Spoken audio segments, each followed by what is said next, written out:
All right, Michael. Hey there. Thanks for coming, man. It's a different environment.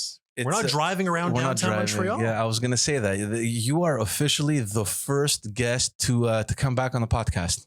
I'm back for my the double tap. It's a double tap.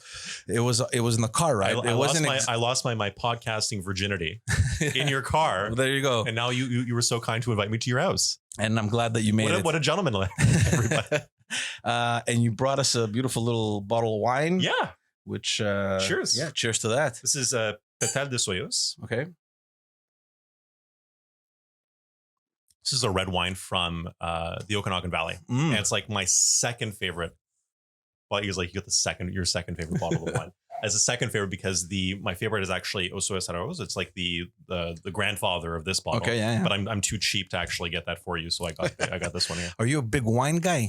I'm trying to be. Yeah. I'm trying to like explore my wine connoisseur. You know how expensive it is to go to Napa Valley? I've been to Napa Valley. It's like it can cost you easily. Have you ever been? No, but I'm looking. Amazing. No, it terrifies me though. Oh well, someone like you that would probably enjoy drinking all day. Yeah, it's going to get quite expensive. But we had gone with my wife. It's first of all, it's amazing. It's beautiful. Yeah. She was pregnant, so she couldn't drink. What is wrong with you? It just happened that we had to be there. File the divorce papers immediately. Now we're going. But it's because she couldn't drink. She couldn't eat the cheeses, all the cheeses that weren't pasteurized or whatever.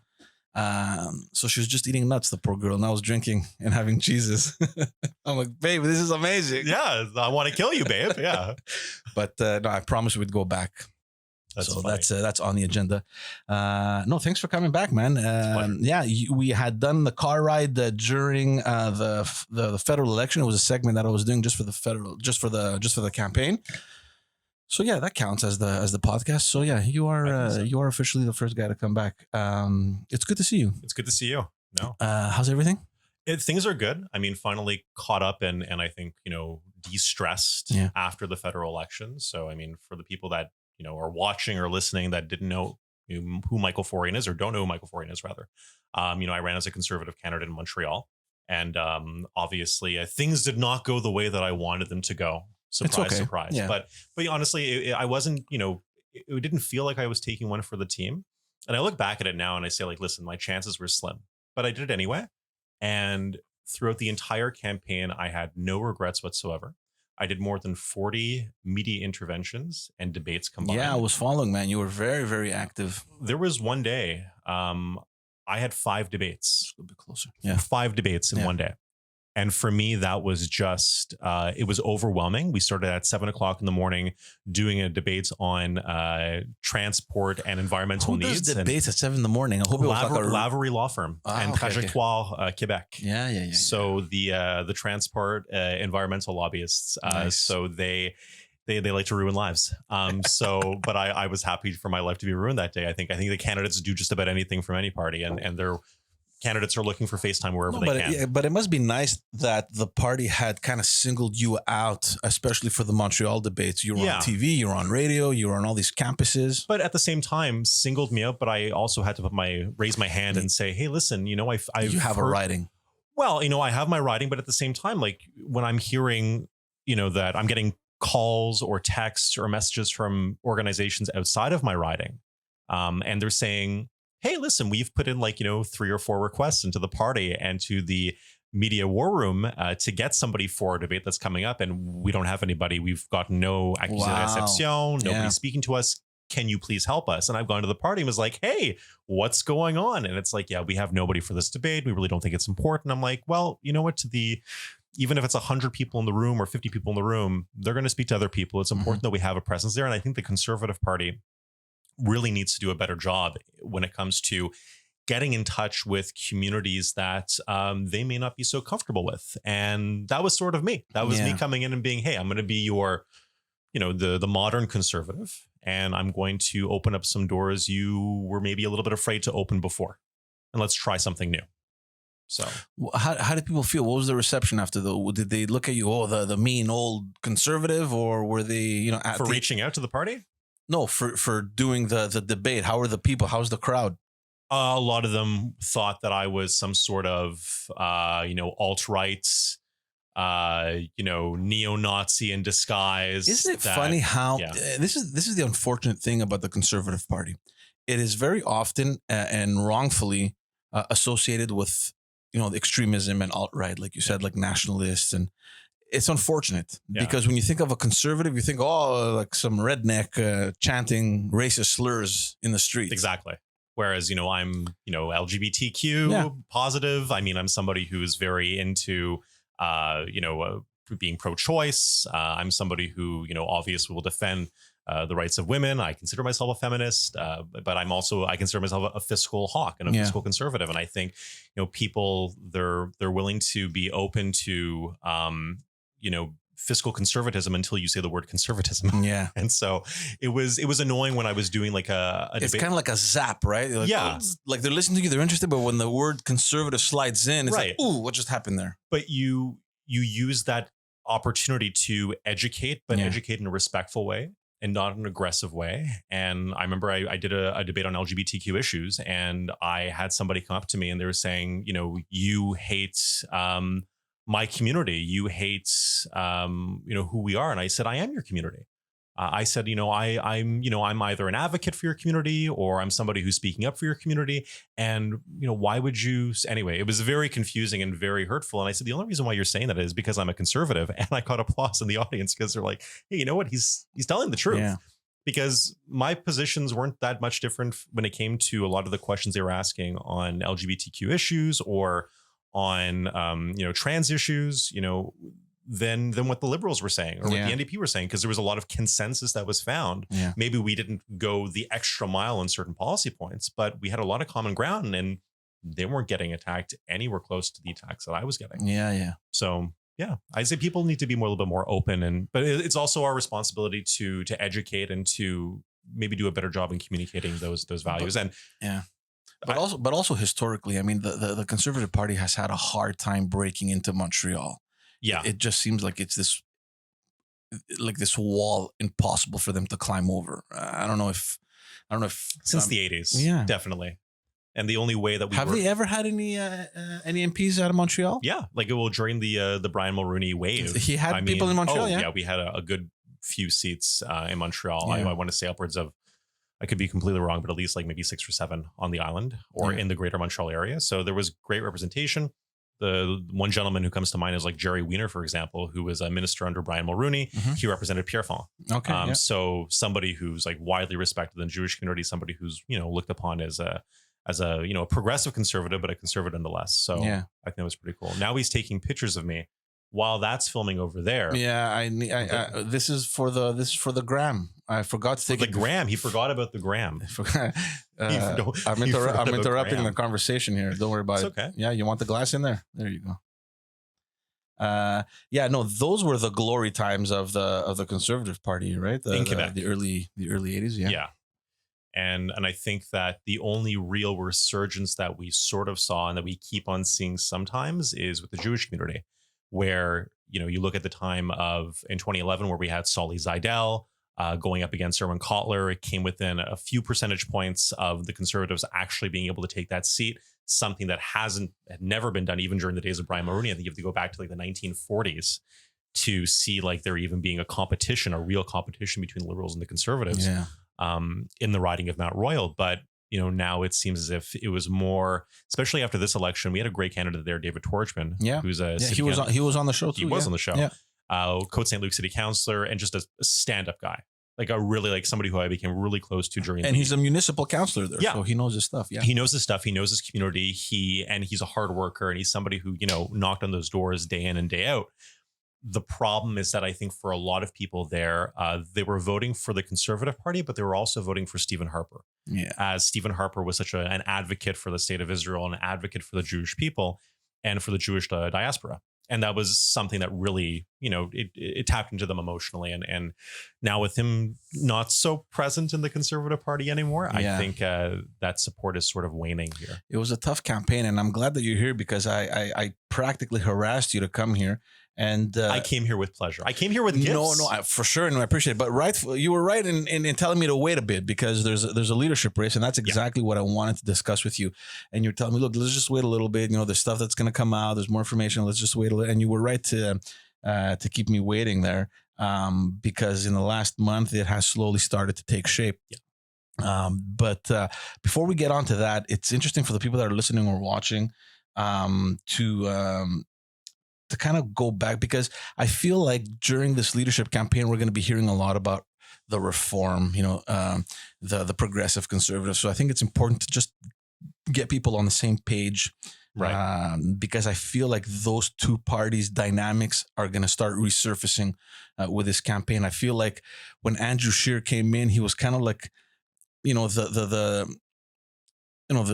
after Harper, where everything was kind of merged still, but nobody was really expecting such a damaging election, right? In terms of results. So everybody's going back to the drawing board now and thinking, okay, what do we need? So then these two dynamics within that same party that kind of still exist are kind of resurfacing now. You're hearing West versus East and progressive versus, the reform and all that kind of terminology. And urban versus rural. Exactly. I mean, that's something that we're seeing here too. And, we do, like, speaking about that, you sort of have to talk about Peter MacKay. Mm-hmm. You can't talk about, the progressive conservatives versus the reform, versus the Canadian Alliance and the whole coming together, the marriage of the conservative parties, modern conservative parties, without talking about Peter MacKay. And Peter MacKay, when he made his deal, going back on his word and his promise to David Orchard, who is running up against him in the progressive conservative leadership race back in the 90s, Peter MacKay made a deal that basically saved Canada from a conservative perspective from more liberal governments, be them minority majorities under Chrétien or under Martin. This was the deal to end all liberal governments, essentially. At least until Trudeau. But he was right, because he was right to, but he sacrificed his political leadership aspirations, because he knew that Stephen Harper would have a stranglehold on the modern Conservative Party and would not let go easily, nor would he allow for his successor probably to become somebody more of a MacKay progressive conservative, and that was true, because you had Andrew Scheer, who embodied a lot of what Stephen Harper was. So those dynamics you're saying still exist within the Conservative Party. Absolutely. Yeah. I mean, it's palpable. I mean, you can taste it, you can smell it. But at the same time, there's also a third faction that we didn't talk about, and that third faction are people. Rona Ambrose, when she was interim leader, grew the Conservative Party by such a large membership. And I say her, I mean, she was the interim leader, but it was people that were joining to vote for, who they thought would make a great, because you're in the leadership race. So it's normal for the membership to kind of go up. But I think that also, her stewardship under the Conservative Party on an interim basis, you have to give her some credit for the increase. And yes, there was a leadership race going on, but there was also an increase when the leadership had not even officially begun. Yeah. And that brought about conservatives that had never been card-carrying conservatives before. Yeah. People that Canadians who had never been a progressive or Canadian Alliance or Reform. And those people have, by and large stayed on. And a lot of them ran as candidates. And even for myself, I mean, I got involved in federal politics with the Robert Lippman campaign in Mount Royal. It was my first time in 2015. I had never been involved in federal politics before that. So for me, it was definitely, I consider myself one of those modern conservatives, post-PC, post-alliance conservatives. Yeah. Okay, so let's just go back a little bit and tell people that are listening or watching exactly, all this progression, all this history that the Conservative Party has had. Right. Early 80s, huge victory. The Progressive Conservatives get into power with Brian Mulroney. Right. So he steps down in the mid 80s, and that's where everything kind of starts shifting, right? Right. You have Jean Charest that wanted to take over, and he lost to Kim Campbell. So let's just take it from there, just so that everyone understands a little bit the dynamics and the people, because we're going to be discussing a lot about these guys, because they're now running as candidates. Like you mentioned, Peter MacKay. There's a possibility that Jean Charest comes back. back into the picture. So people need to understand a little bit where they were situated and where they're going to be in maybe the coming weeks or the coming months. Yeah. I mean, if you look back to, the transition from the leadership of Brian Mulroney to Kim Campbell, that was the beginning of the end of the Progressive Conservative Party, or the remnants, you would say, of the Progressive Conservative Party, because people came to people assumed that with the end of Mulroney and with him stepping away, that they would be able to continue on the victories that they have become so accustomed to. And Kim Campbell fit so outside the box of what a conservative was, or even what a progressive conservative was, had a lot of, very liberal values, and was seen as sort of an outsider to even the progressive conservatives in terms of the ideology. It was really of no surprise that the West did not fall in love with her. Yeah. The rise of the Reform crushed the PCs, brought them down to 2 seats. Mm-hmm. It's and one of those seats being Jean Charest, of course. So it's telling that the parties that we had back there and the divisions are very similar to what you have today in terms of West versus East, not just in terms of a conservative perspective, but also just in terms of the Western divide that we have now. Yeah. Wexit, that is people are talking about, and I smile, but at the same time I think to myself, I got a brother in Calgary. Times are tough for him. Times are tough for a lot of Calgarians and for Albertans. And, I think it's important for us to, we say Wexit. I think that the term sounds really ridiculous, but, Yeah, it does. But you have to take it seriously, because, as Quebecers, we know first and foremost what that succession exactly type of sentiment is. So, you have to look at the time back there as a time of division, just like the division that we're facing today, East versus West. And that was a division that they were facing, the PC party back then. They did not look at Kim Campbell as somebody who represented the values of Western Canadians, that represent the value of fiscal conservatives. So she was only there for a very brief time, right? I mean, she came in and they went quickly into an election in '93, I think it was. Jean Chrétien won, and he kind of stayed for God knows how long. But see, it's going back and to did have about 30. He did pick up about 20, 30 seats. Yeah. Look, he was a populist, man. He was a very popular politician, especially in Quebec, in rural Quebec as well. And he stayed on for a long time, primarily, I think, because there was still that split in the West between all those, the progressive conservative vote and the Reform. Yeah. So the guy was just basically ruling with no stress, right? He had nothing to worry about. And then was able to campaign for, saving Canada, Captain Canada, Mm-hmm. What they called Jean Charest. Yeah. And I think, that was what, sprung him into, wanting to actually govern. Yeah, so Jean Charest basically took over the leadership after Kim Campbell, and then after that referendum in '95, thought, look, there's an opportunity in Quebec, let me go get it. So he left federal politics, came to Quebec, became premier from 2003 to a party that even conservatives back then would say that's not a conservative party. Yeah, you're taking somebody who is, yes, a bona fide conservative. Nobody could take that away from Jean Charest. And he's going to a center left or center left, political construct within Quebec. Yeah, he brought the party more to the right. He did. Like, he introduced the whole fiscal conservatism in the party's mentality and the way of doing things. Was he perfect? No. I mean, but then again, if you're looking for a perfect politician, you'll be looking for a long time. He is the perfect campaigner, though. Oh, he's amazing. And that is the one thing. And the one thing that, we've been speaking, or the conversations that I've been having about potential candidates that will jump into the conservative leadership race, and aspiring candidates and confirmed candidates, is they all have, the ones that we've heard of thus far, they all have like one or two amazing attributes. Mm-hmm. But they also have one or two, deficiencies and things that they have to make up for. Yeah. And that's, something that I found really interesting is like, if you could just, take all of those amazing advantages and attributes they have and put it all into one person, it'd be a great thing. But no can do. No, of course not.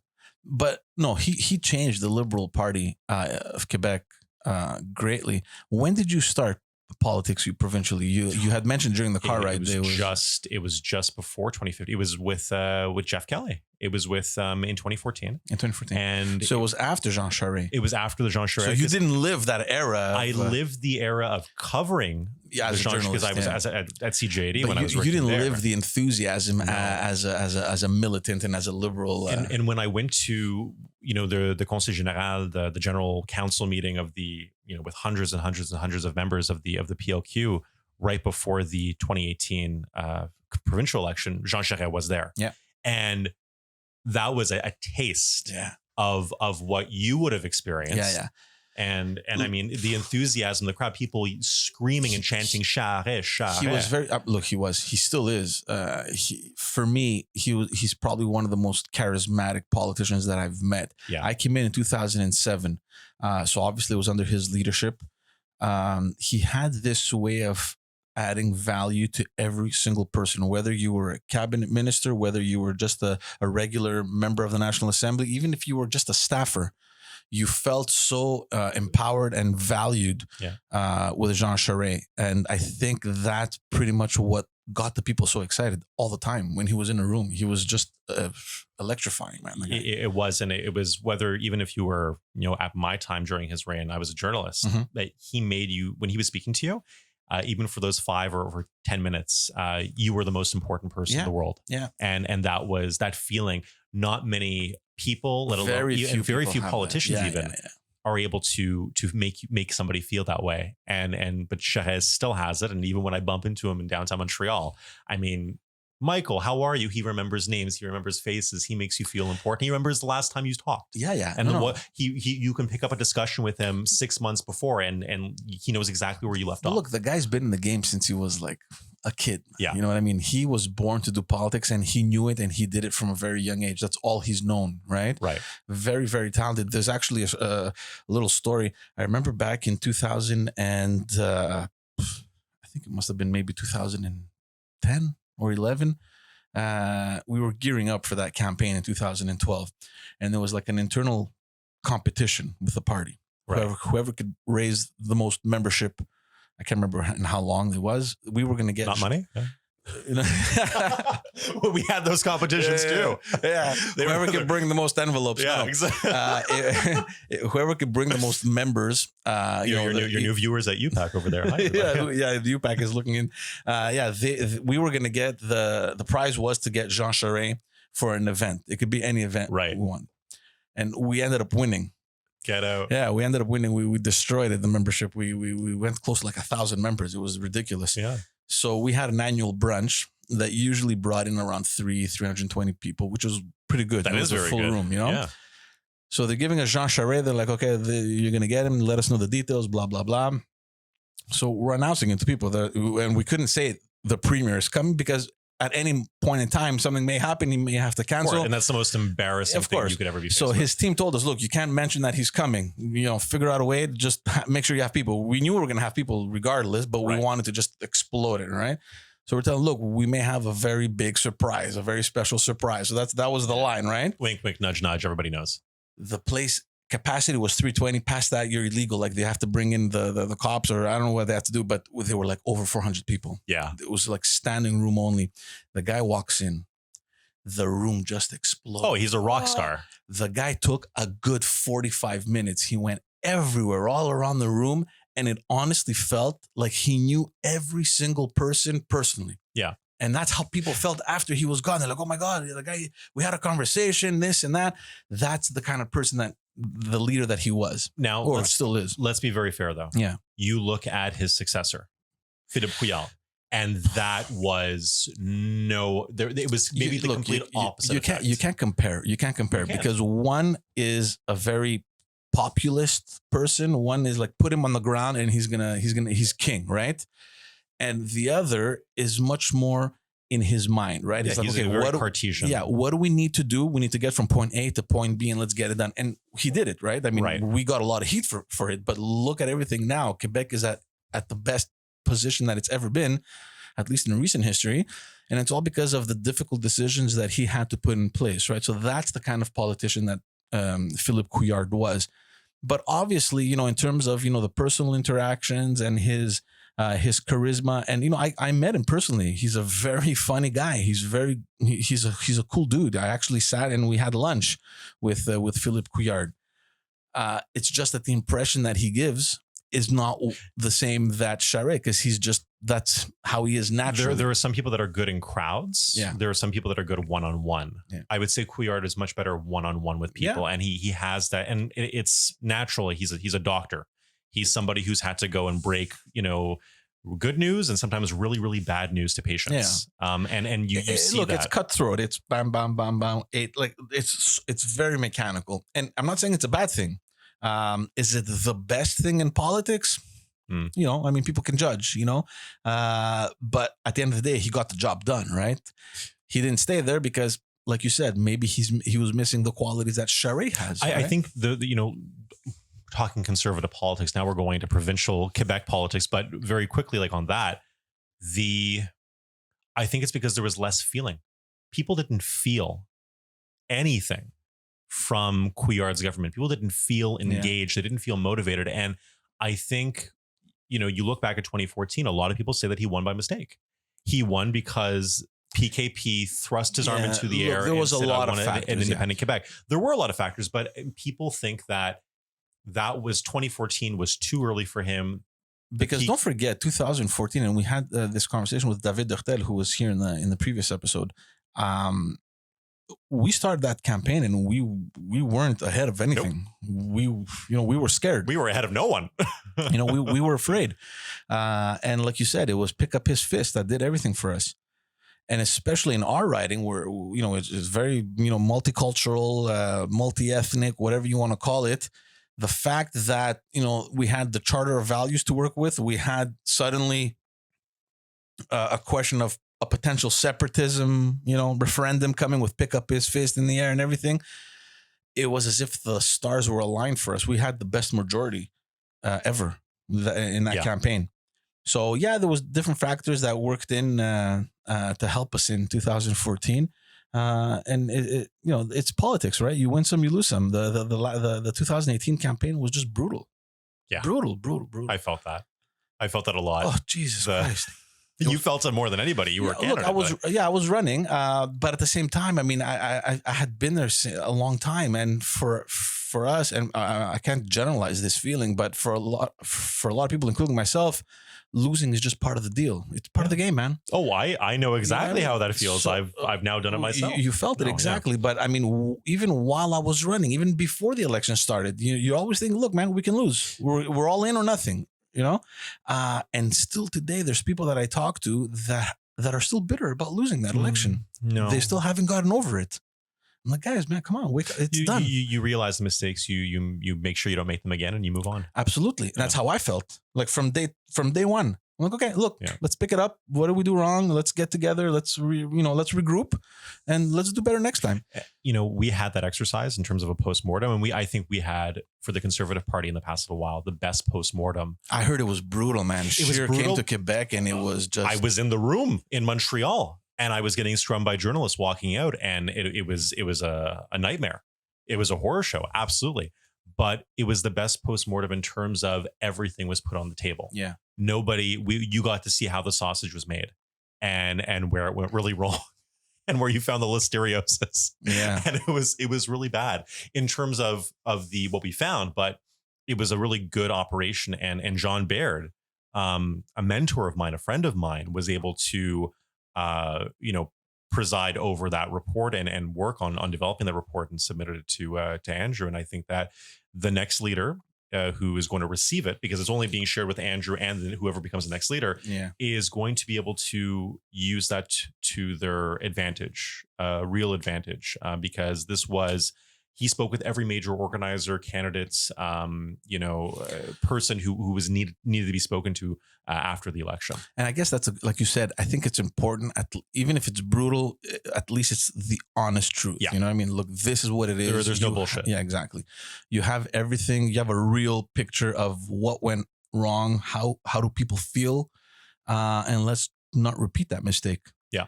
So let's go back. Let's go back to the campaign. I'm not going to ask you to tell me what was discussed. Obviously, it's behind closed doors. But what Let's went turn wrong? the camera off. Yeah, let's close off the audio. We'll Yeah. be right back. Yeah, no. What went wrong, man? What was the main feeling? What was the main sentiment? Because going back to a couple months before the campaign, both the Conservative Party and the Liberal Party had the similar strategy. They had to gain seats in Quebec for the Liberal Party to maintain their majority and for the Conservative Party to win, even if it was a minority government. Right. And they both failed, right? So yeah. So they failed. The Liberals got the minority and the Conservatives obviously didn't win. Our targets were the seats that could go bloc or they could go for us. Heavy Francophone majorities outside of Montreal, the regions, the 200-kilometer corridor north and south of Quebec City. Those were what we were targeting big time. And before I tell you what went terribly wrong, I have to tell you what went terribly right. Mm-hmm. We had the best, at least for Quebec, we had the best campaign team that we've ever had. We had the best organizers. We had the best ground game. We were months and months ahead of the Liberals and the Bloc and obviously the NDP because they had no ground game whatsoever.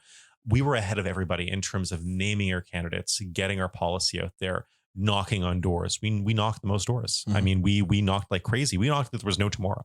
And, that was because we had great organizers and great leadership. Alain Reyes, MP for Richmond Arthabaska, our Quebec lieutenant, a Quebec political leader, let's say, as almost like a deputy leader for Quebec, for the leader, was a machine. And he brought that leadership to the table. I think for a lot of people that were our Quebec candidates or our Quebec campaign managers or volunteers or organizers, they looked up more to Alain than they did to Andrew.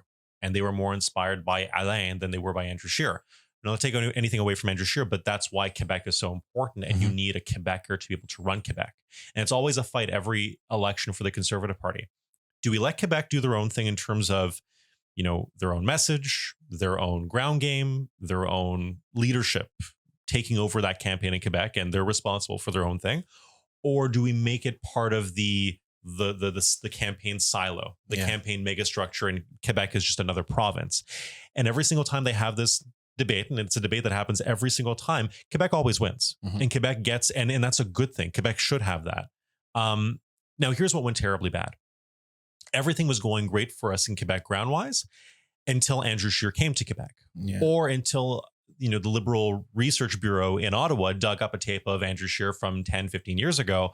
About the abortion. And the gay rights. Exactly. And, comparing us to a dog's leg. So it's, that's what was killing us on the ground. And then, when it came to abortion, for example, the ambiguity in terms of, will you stop your members from voting on private members' bills if they're introduced? And we don't really, and then, one answer, it was one confusing. day. It was confusing. There was no clear answers. There were, or any answer whatsoever, clear or not.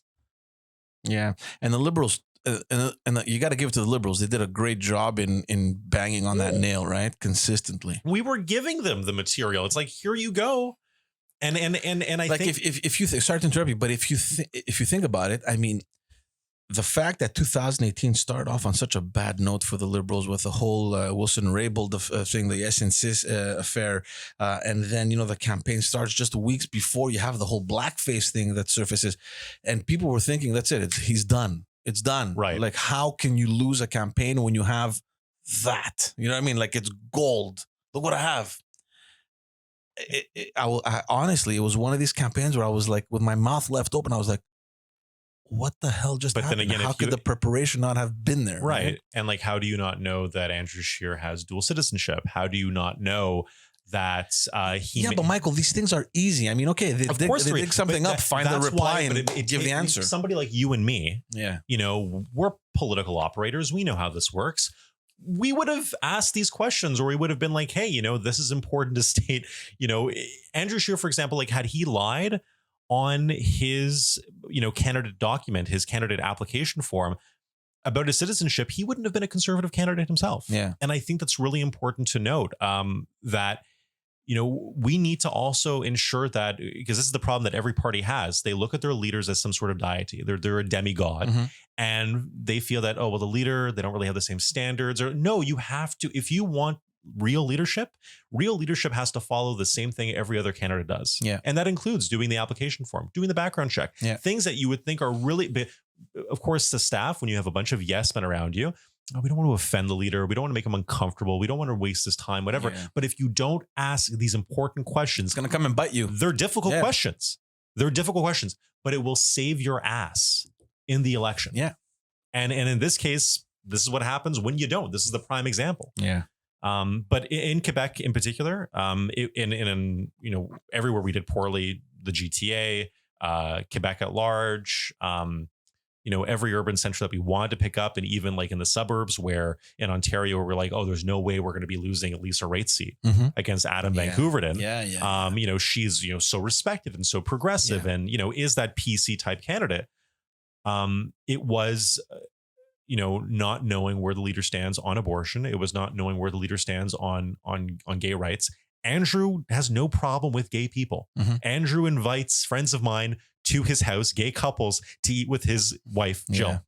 It's a communication thing. But it's comms 100%. And it's naivety to a certain extent, because you don't want to come out and say, hey, you know what? And this is the thing. Andrew Scheer's answers when it came to responding on gay rights, for example, saying, you know what, I have my personal views, but I will never legislate on these issues as a leader. That's a great answer if you're Paul Martin in 2005. Yeah, it's not an answer you give in 2019 Canada. Yeah, and that was the problem that we were facing. It was an optics problem. Yeah, how did this whole thing resound in the West? Because we're in Quebec. We saw everything happening out here. We saw, the press. It was a lot of bad press. Obviously, those things stuck on him like mud, and just couldn't wash it off. What happens in the West, where people are obviously much more loyal to the Conservative Party? They're much more conservative leaning electorate. How was the press over there? Were they more defending him, or was it the same? Oh my God, what's going on? This train is crashing. No, I think for the press, I can't really say, because you're so during the campaign, you're so focused on what's happening in your own general area. Your colleagues out West, did they see the election the same way that you saw it? No, because for them, when they were knocking on doors, it was as if Andrew Scheer can go into the middle of the street, start eating a small child, and he'd still win by a supermajority. Yeah. There was no, we got we sound like Clinton to a certain extent. We won the popular vote. But we won the popular vote because we got votes in ridings we didn't need them in. And we lost votes in ridings that we did need them in Ontario. But in Saskatchewan, for example, every seat is Conservative. In Alberta, all but one seat is Conservative. In the BC interior, all Conservative. Manitoba, especially in the rural areas, all Conservative. Yeah. So it's that urban... There is that urban rural divide, but there's also that Western divide in terms of Alberta and Saskatchewan right there. But I think for them, what they were facing, if you were to look at the Twitter profiles and the Facebook posts of candidates in Western Canada, you would think that the Conservatives were on the verge of winning their biggest majority yet. Yeah, that would have triumphed. That would have trumped Stephen Harper's majority in 2011. Yeah. Not the case. And the debates also didn't help. No. I think the biggest surprise for everyone, let alone the Conservative clan, was Yves-François Blanchet in the Bloc Québécois.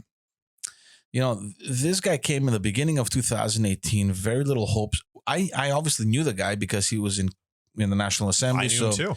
So I got to see him in opposition, and then I got to see him when he was in government as the environment minister. This guy is one talented guy. He's an amazing parliamentarian. He's very eloquent. And, I kind of felt that it's going to pick up, but not to the point where he became, the second party in Quebec. And I think that he stepped all over the strategy the Conservatives had of taking over the CAQ seats. Am I wrong? I saw it from a mile away. Yeah. Because when I was my last job working inside of the government of Quebec was working for Jacques Chagnon. Yeah. And as we all know, or at least we know, Jacques Chagnon's final few months, year in government was not the prettiest. Having to fight spending allegations and, overspending and lack of management and not the kind of shit you want to go out on. Yeah. And that was a big problem for us. But I mean, it was, it was an opportunity for me to prove myself to Jacques and say, listen, because Jacques was very stubborn in not having a press secretary. And he didn't have a press secretary, he didn't have a comms advisor. And, I was the only person in his staff who had ever done comms to begin with. Yeah. And, we did have comms people that were bureaucrats that worked for the National Assembly. Yeah. But that did not think with a political mind. They worked from an institutional perspective. Yeah. And so when I was getting calls from journalists, one of those journalists would be Yves-François Blanchet. And Yves-François would call me and he I obviously speak French, but he noted the hint of Anglophone accent within me. And he started speaking in English to me. And it was rough at the first, but I was like, oh, it's a good effort. And, but when we continued in French, I was like, okay, interesting. And just the questions that he would pose that I would, more often than not be able to give him an answer, but I would give him some amazing spin. He thought it was really funny. Yeah. And we had sort of this back and forth the few times that we spoke where I really appreciated where he was coming from. And I saw that he was not trying to screw over one of his former colleagues. Yeah. He just wanted to get the story straight. Yeah. And he wanted to also portray at the same time how one's spending does not represent the man or their career. People make mistakes, and politicians are a reflection of human society. You're not going to get perfect people. That's if you're looking for that in politics, good luck. You're going to be looking for a really long time. Yeah. And I respected that, but I also knew from when I listened to him after I spoke with him, where he was coming. He was a master of comms. Oh yeah. And that's how I knew when I saw him come up in the Bloc Québécois, he was going to be a major contender. Look, I knew that he was going to bring up the numbers. I had him at around between 15 and 20 seats. You had him more, yeah. I had him at way I had him 15, 20, a minimum 30. But I thought, look, he's there. The party's not going anywhere because everyone thought, look, 2018, the bloc is disappearing. We're never going to hear of it again. I had him at your numbers before the campaign started. Without him as a leader? No, with him as a leader, but before when I started seeing him in the debates. Oh yeah, no, for sure. And I had my Anglo members of my family who were saying to me, this Yves-François Blanchet guy that I saw on Tout le monde en parle. Wow, this guy, he speaks my language. Oh my God. It was and his English debate was much better than the other English candidates debate in French, like the opposite. I don't know if that makes sense. He wasn't that bad. It took time for him to develop, but he wasn't bad. But it came off as sincere and authentic. He was the real deal. He's good. He's really good. Really tough to debate on him. And I honestly think that he won all the debates, especially obviously the French one. Like he wiped the floor with everyone. Yeah. But it wasn't easy for Scheer either. I mean, those debates were just brutal. I think the first debate set the tone for every debate after. I mean, and he got better. I mean, but the TVA debate at the very first one, that was, and we were at the Cajot Sport at the Bell Center that night with a bunch of holding your head. But we were really trying so hard to leave a positive impression when he came into the Cajot Sport after, because he came by, everybody was chanting whatever. Yeah, but you got to encourage the guy. You can't slap him. The train seals were at it again, and get the hell out of here. No, it was like, go back to your hotel room. No, but it was tough because you at the same time, like, he's your leader. Yeah, of course, and he's a human being, and I mean, you treat him with respect. But we all knew that he effed up, and that was it sucked. It sucked, but we were trying to encourage him. We were saying, hey, you know what? It was tough, but you came out good, and it's rough. It's really rough. It's rough. You know why? Because you only need to screw up once, and that's the clip that the it's just going to be repeatedly shown everywhere, right? And it's gonna hurt. It hurts. Yeah. It's it wasn't easy, and I remember like speaking to Jill, his wife, at Cajot Sport, and I took her aside and say, hey, it was tough. It was tough, and I remember her saying, you know what, but can we still make this? And I'm like, yeah, we can. Yeah. And inside my mind saying, Michael, what are you saying? Are you nuts? Come on. She knows you lied to her, by the way. She tested you. She probably, but I think even her, she was willing to accept that lie and wanted that lie just in the moment so they can get somewhat of a night's rest. Yeah. And then after that, it was just downhill. It was downhill. And, look, going into this campaign, early 2018, I honestly thought that the Conservatives had a good chance just because of all the dirt that Justin Trudeau had to kind of dust off.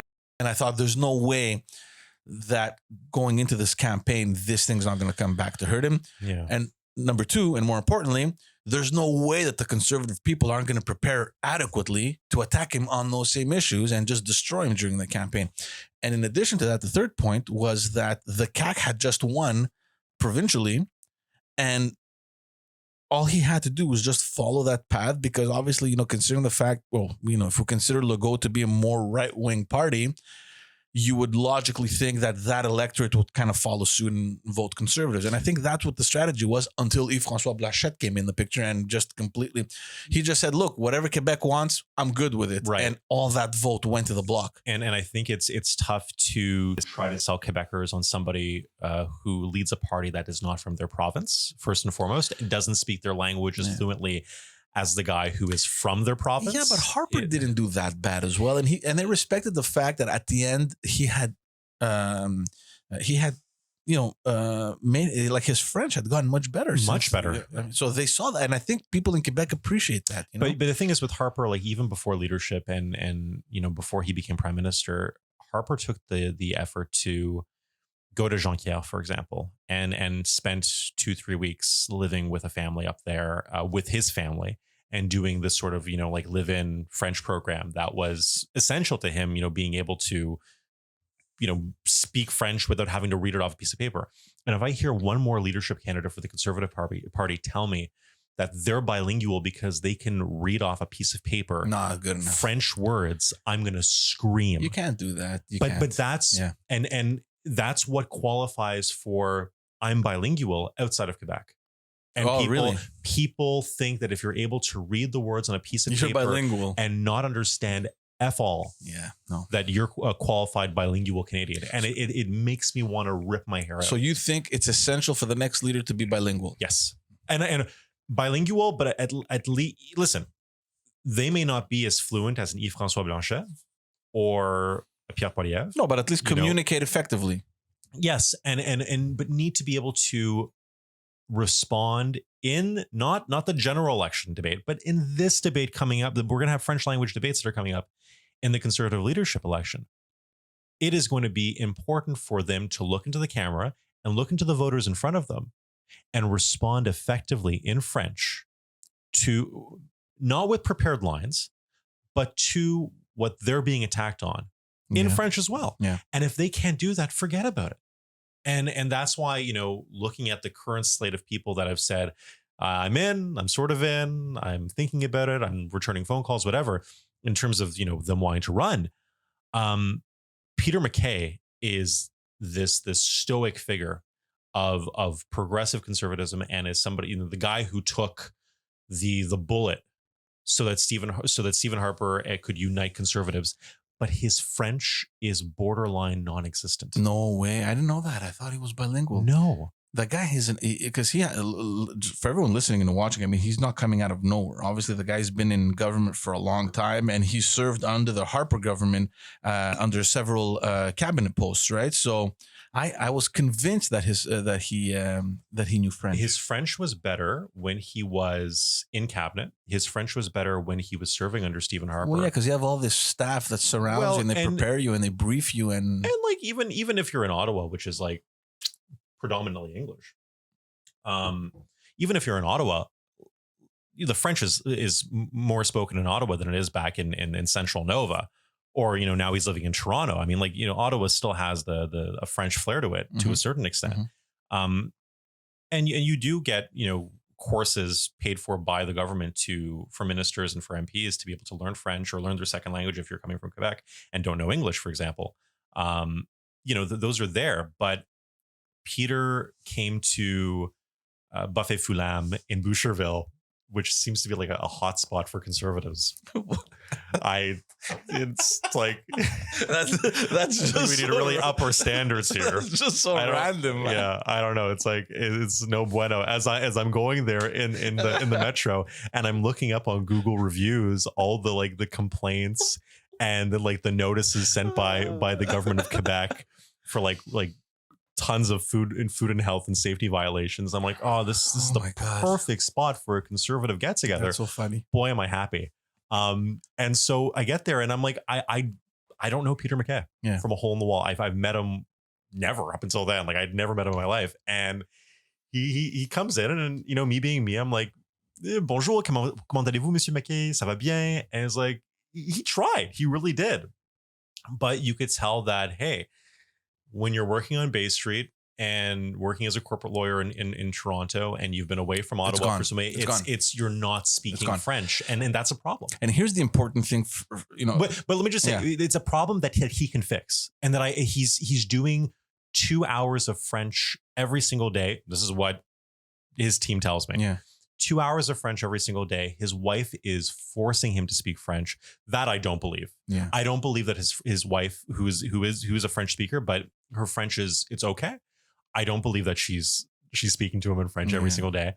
But apparently they are. So I've been told that it's getting better. Yeah. But you don't just start learning French in 2020 for a major political party in Canada when the leadership race begins. Yeah, because look, this is the important thing to mention. You know, the whole thing about bilingualism. Mm-hmm. You can focus on getting members primarily in other provinces that are going to push you to become leader. So you can get into this leadership race and say, you know what? People may think it's important to be bilingual. I don't care. I'm gonna jump on the bandwagon, do the race, focus on my membership outside of Quebec that is much more Anglo, and win. Problem is, come election time, you're gonna need Quebec. Yep. Right? Oh, it's the holy grail of majority governments. Yeah. Well, look, Quebec and the greater Toronto area. I mean, let's not just focus on Quebec. But it's a combination of the two. Yeah. And if you neglect one, good luck. Yeah. Your chances are dissipating fast. Okay, so let's talk about the leadership race. So so far, what do we know? So what are the rules? What are the regulations? These things have been already established. There's a committee. It's actually chaired by Lisa Raitt. Yes. Okay. And Dan Nolan. Okay. So he's a former candidate. Lisa, obviously a longtime Harper cabinet minister. For all intents and purposes, the matriarch of the Andrew Scheer tenure of the Conservative Party, and somebody who's respected by everybody, conservatives and non-conservatives. So they're sharing that right now. The rules that came out were to be expected, I think. $300,000 entry rates to come in, $200,000 at the beginning, and then a final $100,000 you have to give in. You have to get 3,000 signatures by the final run up to the debates. But it's all in stages, right? 1,000 signatures for the first deposit, then another 1,000, then another 1,000 for an eventual 3,000. What's the deadline for the candidatures to? February 27th. Okay. Yeah. So there's still some time, but not as much time as you think if you want to run a major campaign. And so, so you have the spending limits about $5 million. So it's basically unlimited. I mean, that's quite a bit. Yeah. It's the same as it was in 2017. I think Max did raise, a little bit more than half, maybe 3 million. Yeah. And for full disclosure, I was working on Maxime Bernier's leadership campaign. Yeah. Let's clarify that. Not his election campaign. Yeah. But it's we were the best at fundraising. We kicked butt. We were doing fundraisers every single day across Canada, and the money was just coming in, and Max motivated a lot of people. I worry as to whether or not we're going to see that this time. I don't know if people are as motivated, especially just after an election defeat. So I'm a little bit worried about that. Look, I think the fact that it's a minority government and that elections could be called at any time, quote unquote, anytime. It's not the same like now, for example, at the provincial, where the Liberals have a leadership race and they've already started, the first year, and you have another 3 to go. there it's difficult. Like it's slow to pick up, right? But when you're and nobody's raising money in the PLQ leadership. I know for a fact that I can confirm. I mean, it's just not picking up. I mean, there isn't any enthusiasm. Whereas when, back in 2000 and when was it, 2013, it was the PQ that had a minority government, and the leadership race happened really quickly. Right. But things moved, man. People got enthused. I mean, there was money, but then again, it followed the candidates. The candidates brought out a lot of support, right? Now, and I don't want to, downplay any of the candidates. I mean, there's only two so far. I mean, they're great people. I've met them both, but they just don't seem to be picking it up. I think at the federal level for the Conservative Party, it may be the equivalent of what the Liberal Party did back in 2013, because it's a minority government. Things might, let's get the show on. Let's expedite this. Yeah, I figure, but at the same time, I just don't know.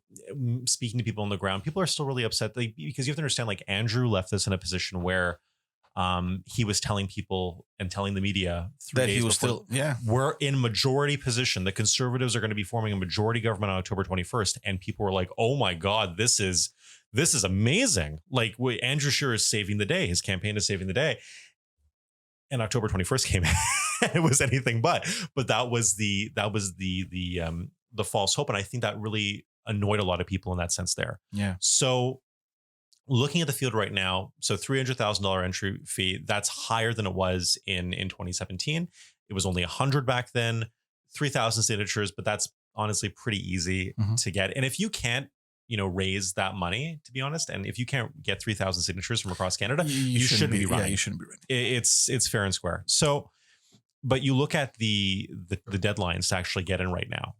In February 27th is that cutoff right there for people to actually get their first installment of the signatures and the money in.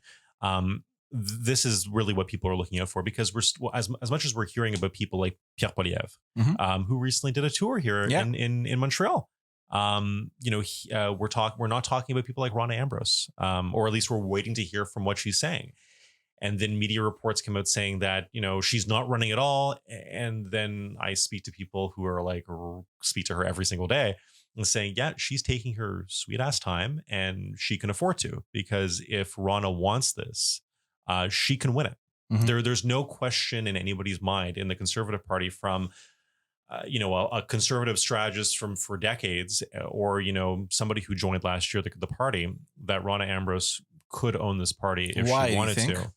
Because remember how I told you that Lisa was the matriarch of the Andrew Scheer tenure of the Conservative Party? Rona Ambrose is the matriarch of the Conservative Party. And it's because she did a kick-ass job at governing over as an interim leader, and so much so that people were begging her to stay. Listen, you can't run when you're interim leader. You can't run. Yeah, you can't run, but at least stay on as an MP. Yeah, and you know what? You're gonna be ready for us come the campaign 2019, and if we don't make it, probably not going to make it. You're good to go for 2020 for a leadership election there, and we're ready for a general election with you thereafter. So nobody doubts that Rona, would not be able to win this. She can. She has support across the country. She has big fundraisers, big organizers. It's there. But in the hypothetical sense that she says no, and she has every right to say no, because there's been media reports that Justin Trudeau would be offering her an ambassadorship in Washington, D.C., which is very appealing for somebody who is an amazing public servant as she is. And, why would you, sacrifice that stability, but a difficult job nonetheless, for an opportunity that may or may not because come. You love it, man. That's why. But here's the thing, does she? Because Rona, she's not a newlywed, but she's in the beginning of the early stages of her new marriage. And she does not want Ottawa to ruin that marriage. And she loves her spouse a lot. And I think that there was sort of a deal that was made, perhaps to the fact that, when she left as interim leader, that was it. And that was the political legacy she was going to leave behind, and nothing else would come about it afterwards. And for her to stray from that sort of security and that love she has for her spouse and to sacrifice that, or even not sacrifice it, but to, put it in, relative uncertainty. Yeah. For her political future and for the sake of the party, that's a big gamble right there. Mm-hmm. And I think that's what she's gambling with right now. She's weighing it out. Okay, so $300,000, $3,000, 3,000 signatures. The convention deadline, end of February, and the leadership convention is in June 27th in Toronto. Is it a coincidence that it's on Pride weekend? Coincidence? I think not. Yeah. I'm thrilled. Making a statement. Yes. Yeah. And I think it's right. I think it's very right. And I think that thus far Pierre Poilievre has been the only presumed candidate, because he hasn't officially declared that he's running, but I think it's safe to say that he is running. Well, look, no, there's Erin O'Toole that's confirmed. No, because he hasn't really come out publicly, but he told people, according to the Toronto Star, at a cocktail fundraiser where Doug Ford and a bunch of other Ontario provincial ministers were at, that he's going to be running, but he hasn't told the media publicly. Oh, it's not official. If you ask, if the press were to go to him tomorrow and say, "Are you running?" he would say, "I have no comments." Yeah, the lines. But he will be running. Erin O'Toole, Marilyn Gladue. Yes, she has declared. Yes. Peter MacKay came out officially said it. Yes, on Twitter, we're awaiting his announcement that could possibly be on Wednesday at his home riding in Nova Scotia. Yeah. Rodolphe Husney made a statement. Rudy, he's a friend Rudy. Of mine. Yeah, he's a great guy. I saw a post on Facebook. Yes. I haven't seen anything since, so I'm not sure if he's backtracking or if he's doing it. I signed his nomination papers this morning, and I have to send it back to him tonight. Is he back? He's apparently good to go. I think. I have my doubts. These are less known conservatives. They were candidates, because there's also Bobby Singh out of Ontario. Yeah, he was a candidate. And he came out publicly. So from what I know so far, at least at the time that we're recording this, these are the people that seem to be confirmed. You're just and then Pierre. I mean, Pierre did his tour here in Quebec. Yeah, but he's not official. So potential candidates. There was Rona Ambrose. Not official, even though I had to sign his nomination papers the other day. Well, it's okay. So, okay, but you're signing signatures. It's fine. Look, we're not dumb. It was doing it for fun. He's gonna do it. He's gonna do it. Rona Ambrose, Pierre Poilievre, Jean Charest is still a big question mark, and Vince Guzzo, who came out and thought he was going to do it. But look, he came out and said that he would support Charest if Charest would run. Charest right now is having a lot of hard time in Quebec. He's having a lot of hard time everywhere. Yeah, in Canada. What are you hearing? I'm hearing that people are expressing their frustration as to Charest coming in. People want to send them a message loud and clear to him that he is not accepted in the party. Why? Because he's not a conservative. What do you mean? They're saying that he's not a conservative. They don't, because he spent so much time in the Liberal Party of Quebec. That is, I think, one of the weaker arguments. One of the stronger arguments is, somebody who's in favor of the long gun registry, somebody who is in favor of a carbon tax. Mm-hmm. I'm not saying that these are issues that shouldn't be debated amongst conservatives or other portions of Canadian society. I'm just saying that in the people that are speaking negatively about him, they're saying that, hey, we ran on a platform in 2019 that said that a carbon tax was not the way forward for Canada when it came to fighting climate change. Although we all agree that fighting climate change is important, this was not the particular way.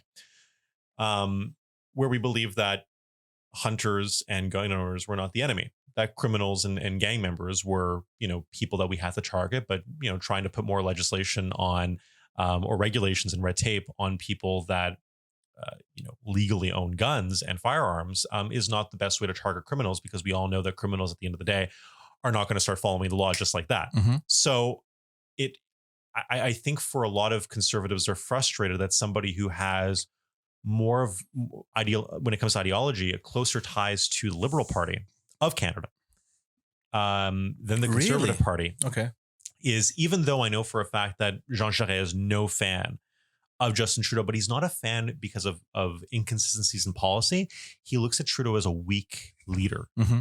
Jean Charest looks at Trudeau as a weak leader, as somebody who is a pushover when it comes to trade, when it comes to international trade deals. is not somebody who really stands up for Canada, is more likely to cave than not. So I think Charest says, I could do a better job than this guy. I think a lot of conservatives are going to be asking themselves the question, why is this guy running for the Conservative Party leadership and not the Liberal Party of Canada leadership? Yeah. And that has been, there's nobody in caucus that I've heard of outside of Quebec that has said to me in Western Canada, Ontario, in between, in BC, oh, we're so excited that Jean Charest is joining the race. It's interesting that you say that and that you specify outside of Quebec, because what I'm hearing from Quebec is people are over the moon, right? I mean, Jean Charest coming back into politics, it's like the best news. Are these people card-carrying members of the Conservative Party, George? This is what I'm getting at. There are people waiting for that confirmation that he's running, and that same day they're signing a card.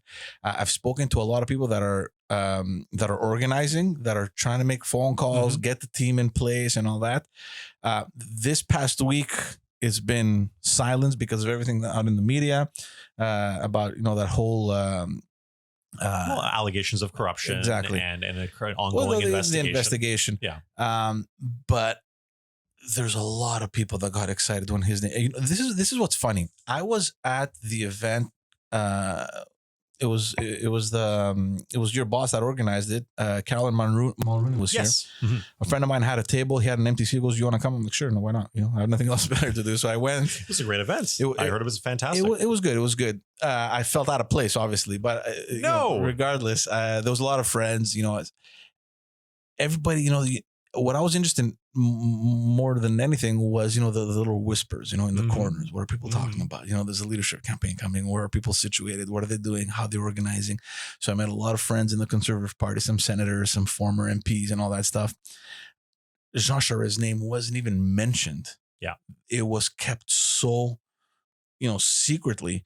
And then it was the day right after that. It was funny because it was just weird. I just went to an event where it was just flooded with conservatives. Right. I wake up in the morning and Jean Charest's name is in the news. I was like, what? But I was just there. Nobody even mentioned. Like, it was really kept well undercover. But people I got excited. I can tell you, I'm like, oh my God. I was excited too. Forget about, the whole liberal conservative. Forget about that. Just the fact that this giant of a politician is coming back in the game, it got me excited because I haven't seen that kind of excitement in a fairly long time where you have like a real leader and I've seen the guy campaign. I know exactly how things work. It's next level, right? Yeah. And the other thing that I'm hearing a lot on the ground, there's a lot of provincial liberals that are willing to jump boat because of Charest. They don't care about party. They don't care about colors. They're like, we're going to follow him because we love him. Yeah.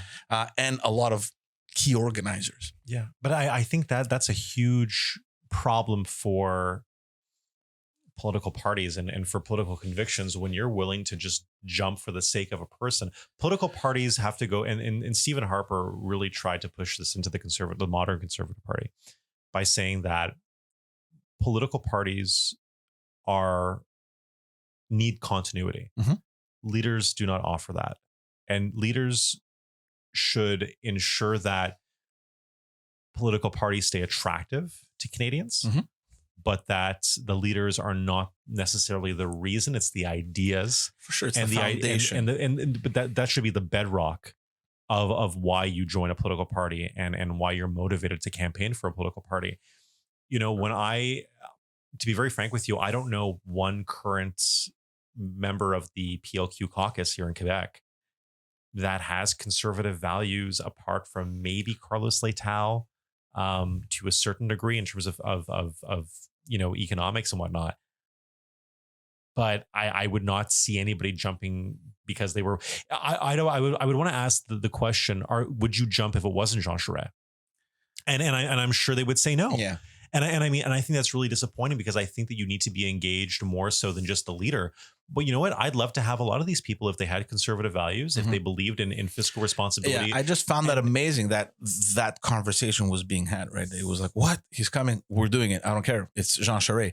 There was just this level of excitement that I haven't seen, right? And then, but the question is, are they going to then join when Charest, let's say he wins it, he comes in for a term or two as prime minister. Well, then the Conservative Party is going to have a problem because once he leaves, are they going to remain? No, but would those people remain? I don't think so. Exactly. And then you talk about the continuity of a political party.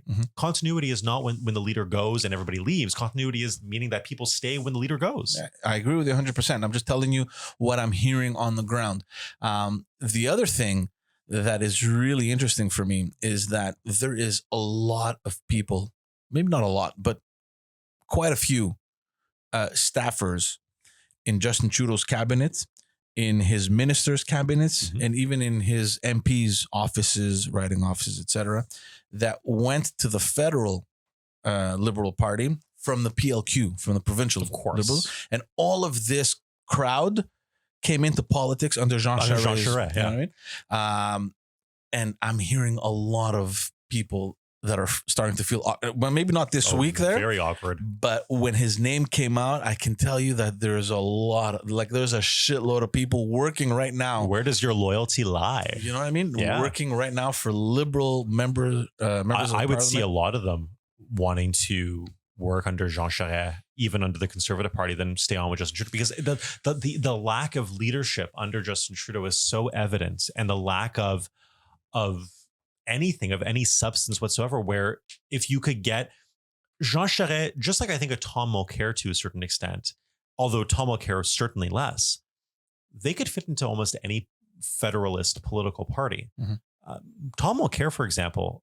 I don't see Tom Mulcair, man. Tom Mulcair, when he left the PLQ here in Quebec, Tom Mulcair was offered positions and chances to run for the Conservatives, for the Liberals, and for the NDP. And he ultimately went with the NDP. Why? No one knows, but people say obviously he had leadership aspirations, and he saw himself being able to get into that. I got very close with his staffer in Outremont, and he told me that. Is it Graham? Yeah, Graham. Yeah. Super guy. He's a great guy. And he told me that, Tom Mulcair was always an NDP supporter. The problem that it was who quoted Margaret Thatcher in the National Assembly. What other NDP supporters have I seen doing that? Well, look, I want to meet them. That's where the political stuff comes in, but there wasn't the equivalent provincially. And he said, had there been an equivalent provincially, maybe Tom Mulcair would never have gone with a PLQ. Right. The same reason that Jean Charest came to the PLQ, because there wasn't an equivalent of a conservative party at the time. Right. Yeah. Sure. I could buy that to a certain degree, but I still see them being very, it's very fluid in terms of where they could find their allegiance matters less, but their allegiance to Canada matters more. So their allegiance to a political party is really not important at that point. I think French language is going to be a really important thing. And I bring that up because even though I'm an Anglophone, I'm somebody who, when I was young, I struggled to learn French. Okay. And it was really tough for me. And the only time that I was able to really get a certain degree of, I would even say mastery, but definitely professional working French, was working inside of the government of Quebec. Yeah. And working on a political campaign for Jeff Kelly. And, being able to work in that atmosphere where, you're in Quebec City and nobody speaks English. Yeah. You're forced to speak French 24/7. Yeah. And that's a great thing. But right now, in terms of the candidates that are running, we've got I spoke to you before about the deficiency that Peter has, that you didn't know about, but I'm sure that's the case for a lot of people, that they don't realize this, but I think it's a really big problem that he can work on. But again, you don't just start learning French during a leadership campaign. You learn way before. Who are the candidates that do speak French?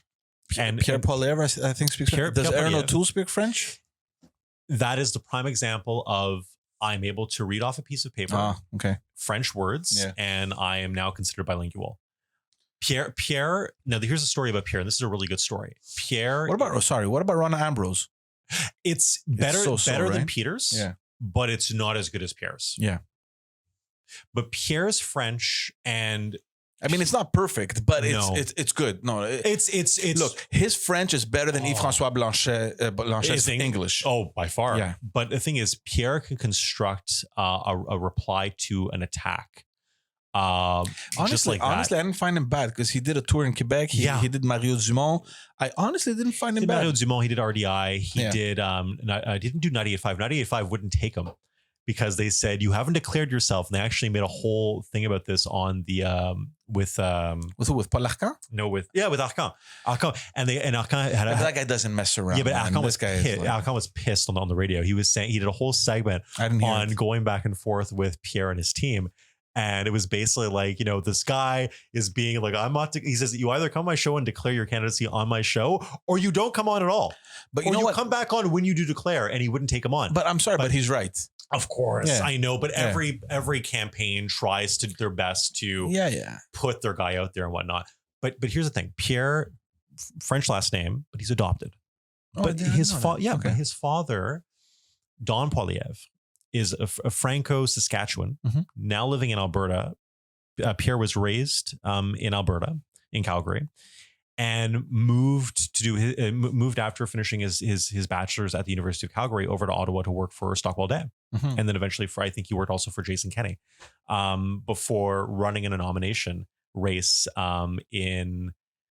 It was in Nepean Carleton at the time, where the Minister of Defense of the Liberal Party at the time was, this really, well-regarded minister, MP, and had this 25-year-old, kid come out of nowhere and whoop him in the next election. And that was the start of Pierre Poilievre's elected career at 25 years old. Now, people will say, well, this is very much like Andrew Scheer. Andrew Scheer was also elected at 25 and very young. But Pierre is the political operator, strategist, Cartesian.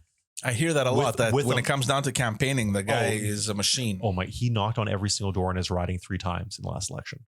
3 times. Wow. He would go out with volunteers, the numbers of 50, 75, 100 volunteers in one afternoon. Yeah. Machine. And this guy does not stop working, does not stop knocking on doors.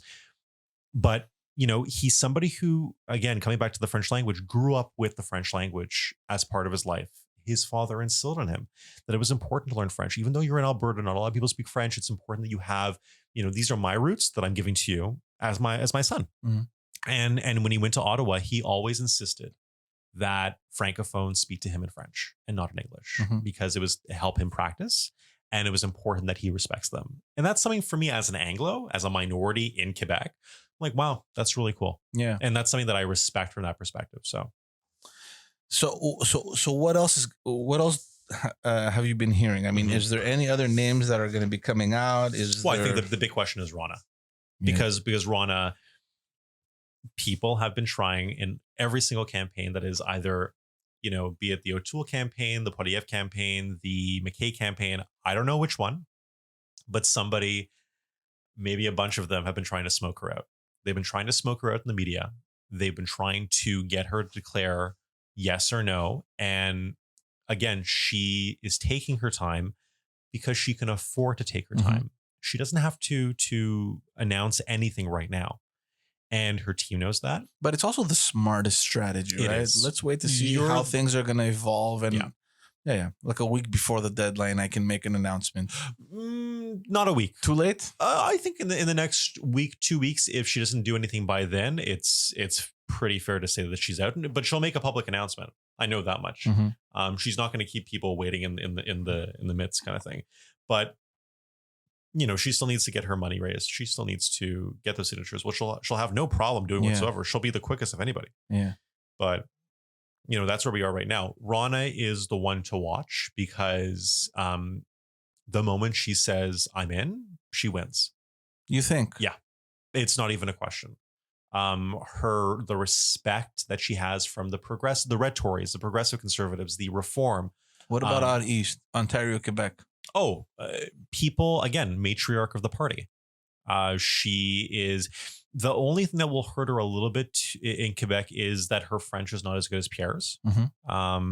that her French is not as good as Jean Charest, but I mean, she obviously makes up in terms of having, reform credentials, more right-wing credentials than Jean Charest. But I mean, but Jean Charest has a lot of hurdles, man, because you don't think so? No, absolutely insurpassable. You can't get over those hurdles.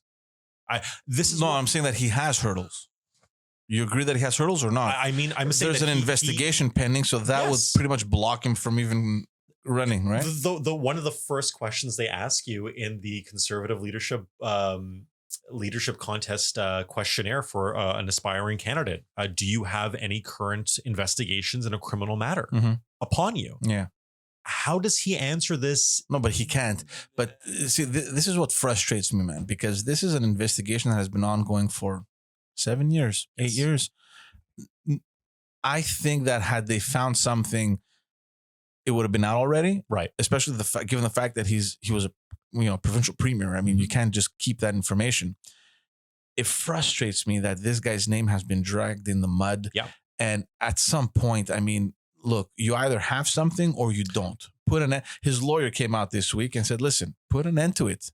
Either lay down your accusations or put an end to it." I mean, well, as my boss used to say, or once said, on accuse, on s'excuse. We accuse or we excuse them. And I mean, I think it's important to give him that liberty and that freedom there. But at the same time, there is something in the water. There is something in the water when it comes to the PLQ. And I'm not saying it's Jean Charest. I'm not saying it there, but there is definitely, the PLQ has gone through dark times and has gone through an image crisis, because of a fundraising pressure that was put on its members and on its caucus to an extent that hurt them more, that damaged them morally. And Look, I was there at that time, right? And for some reason, it was perceived as such a negative thing to have had targets established for your members of the members of the National Assembly and even the cabinet ministers to raise money. Back then, though, you have to understand something, that the parties were funded differently than they are today, right? So if you didn't raise, and the limits were different too. I mean, you can give more money as an individual. It was up to $3,000, whereas today it's $100 a year. It's $100 max, but they're funded publicly, right? Yes. Depending on the number of seats. So the formula has changed. So when you put things in context, if you don't raise money, the party suffers, right? And it's all about, and this, the minute you win an election, you're thinking about the next election. And the first thing that comes into mind for the next election is money. You can't do anything without money. You got to be able to bring funds into the party. So I never had a problem with having targets. And we were told, look, you try to raise 50 grand. I remember we did it, but there were people that wouldn't do it. I'm not going to name names here, but there were, and even cabinet ministers. There were people that wouldn't do it even under the Couillard government, who were like, forget about that. But I'm just saying, even for them, like, I mean, they wouldn't raise it. They would just use what was in the bank. Exactly. So back in the day, I mean, there were cabinet ministers that couldn't raise the money. So, but again, and they weren't cabinet ministers anymore. No, they stayed. They remained in cabinet.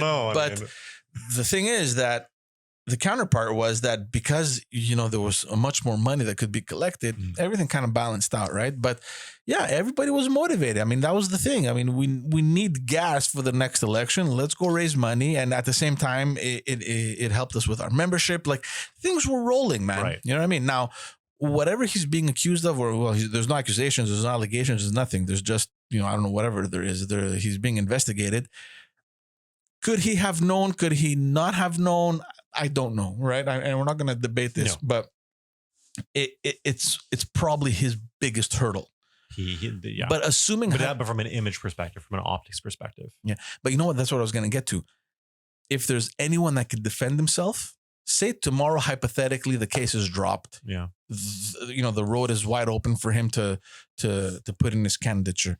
There is no better person to defend himself and to say, listen, but find the lines than Jean Charest. And I agree that he would be able to give a solid defense of his character, who he is. But I think we then come to the second hurdle, which even with him being able to defend himself, he would not be able to surpass. And that's when it comes to his ideology and what he believes in as a Canadian. his vision forward for the Conservative Party being so out of line with the vision that members have for the Conservative Party, and that they're not willing to compromise on.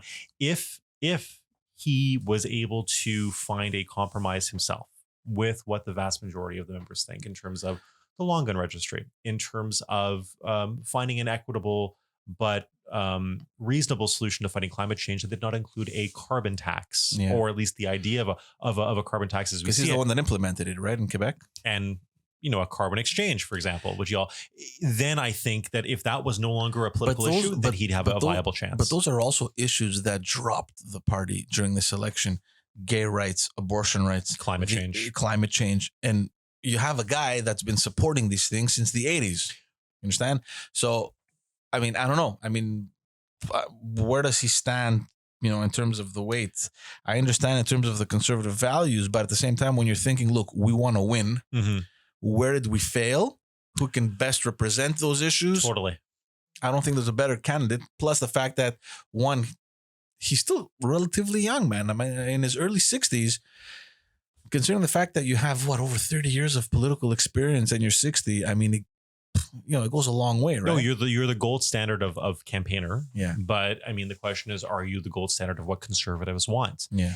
And I think for them, they look at him as an outsider. They don't look at there. You're not one of us. And Peter's also facing that problem too, because Peter has been outside now of the Conservative Party institution since 2015, and because of that, he's lost that institutional support within the party, that institutional understanding of who Peter MacKay is, what kind of a conservative is he. Yeah. He doesn't have that same sort of ability to connect with the party. But Michael, that takes a couple of days for the communications team to get all the messages out, who he was, what he's done, get all that image polished up. Here's the thing: a lot of people, yes, are willing to drop their lives and go and support certain candidates. But the question is, are a lot of them willing to drop their lives and support Peter MacKay?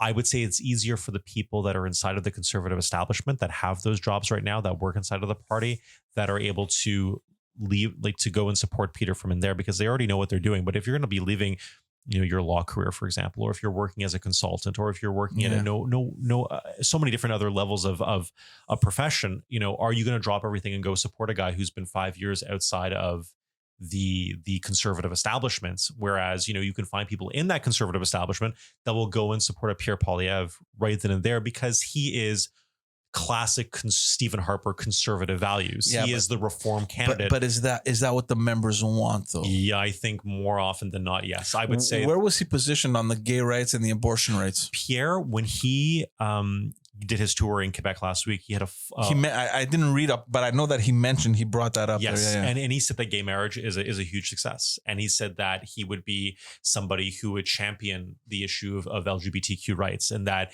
it's a very important issue for him, and that he's got members of his family that are gay, and on members of parliament proposing legislation. So that was a very important thing. He came out and he did speak about that. And he said that under his leadership, he would whip his caucus to never allow for something like that to be voted by conservative members. Yeah. Now, here's the big problem, though. But don't you feel, Michael, that these things have been talked about, man? Like, it's over. We shouldn't be even discussing these things, man. But we have to discuss it now because it was spoken about in the last campaign so much. Yeah. And I think it's important for conservative, whoever the next leader is going to be, to be able to recognize that, hey, we had this, discussion that was not done correctly during the campaign, or was not communicated effectively to Canadians. This is how I would go about it, and this is what I would change. And he recognizes and here's the cool thing too. I mentioned to you before that John Baird did this report for Andrew Scheer and for the next leader. Pierre has an unfair advantage because the guy who happens to be chairing his campaign right now is John Baird. Yes. So, I wonder if John is using some of the institutional knowledge that he's gained, and that I wink, wink, nudge, nudge. Yeah. By the way, the best political field operator for the Conservative Party, I think every conservative will agree on, is Jenny Byrne. And Jenny Byrne is now working as a senior strategist. I don't know her. Jenny Byrne was deputy chief of staff to Stephen Harper. She was Stephen Harper's campaign manager for some of the elections that he had in the 2000s. She's looked upon as the best field operator, the best ground game person the Conservatives have. She's working for Pierre now, or at least says that if Pierre runs, she'll be with him. The Jerry Butts of but Jerry Butts, that position, there's never been a position like that inside of PMO before. There were not principal secretary, but Jerry Butts was almost like Justin Trudeau's twin brother. Yeah. Jenny's similar in that respect because Pierre and Jenny dated for 12 years. Oh, wow. Okay. So. And she's on his campaign now. If he runs. Okay. He's running.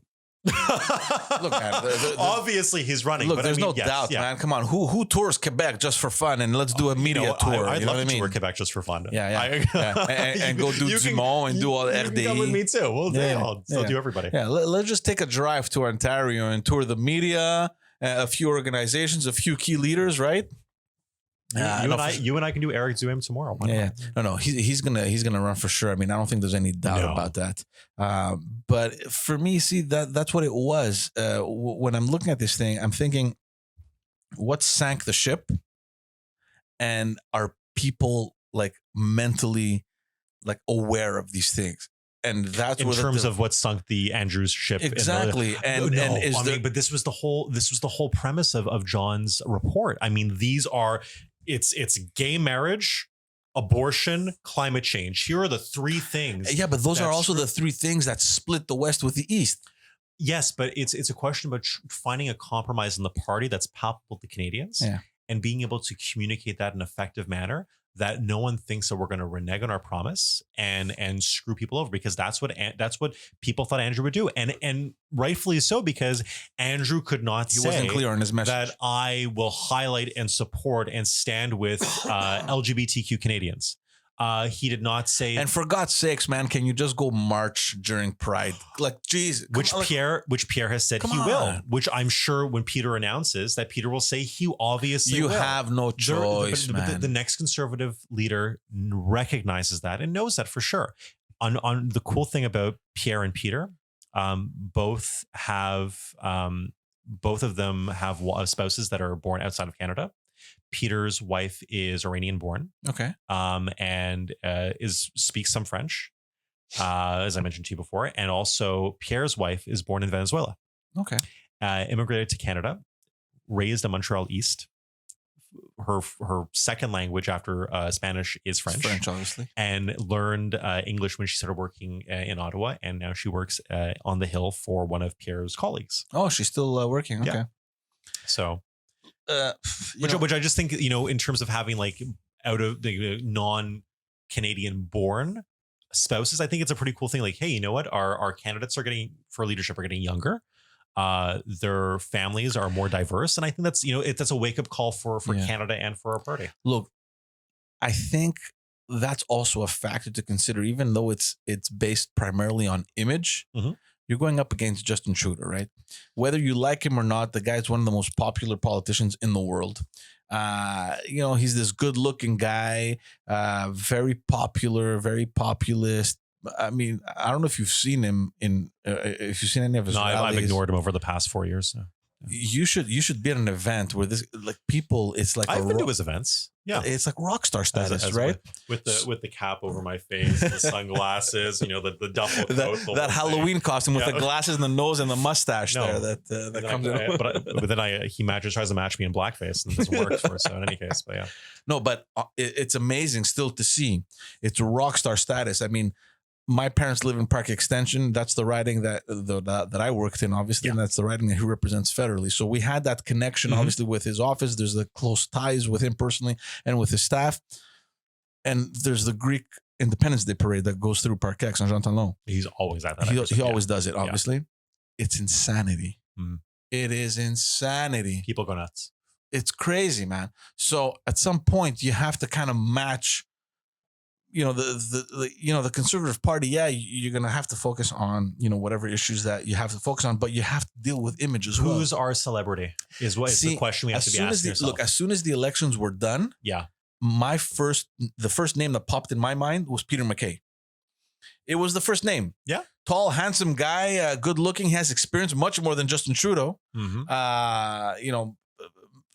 So I thought, look, this guy would be perfect, right? Yeah. I didn't know that he didn't speak French though, but that's, let's leave that aside for a second. Which he can fix. He can fix. Okay. So that was the first thing. Never did I think of Jean Charest because in my mind it was like, look, he's done. There's no way he's going back. There's done. But then you realize he's actually pretty young for a politician. Yeah. Well, he's compared to Justin Trudeau, he's not young. A politician going back a few years ago. He's still in his prime. But just to touch on what you're saying, that the candidates are becoming more and more, more. They are getting the expectation that they're going to be younger. I don't think it's a bad thing. But then again, you have to face the fact of the experience factor. The problem that Justin is having is not that he's a bad guy necessarily. It's the lack of experience he has as a parliamentarian. When you think of a guy that was in, he's lost in the back benches of opposition, in some shadow, you couldn't even see him on TV, to the front desk leading the party in such a short time. But even the National Post had a great expose on Julie Payette, our Governor General, and about the decision and the process that went into choosing her, because Stephen Harper had set up an advisory committee on vice-regal appointments when he was in power, and basically saying, instead of the prime minister just saying, I want this person to be Governor General, you actually had a panel, a committee of eminent Canadians deciding on saying, hey, these are who we suggest would be good people to reach out to and, probe and see if they're interested. When Justin Trudeau came in and David Johnson's term was at the end, it was extended by 2 years. So he did 7 years in total. But eventually people were told, you have to reach out to this committee that we have of eminent Canadians and people that are experts in royal affairs in Canada. Trudeau said no.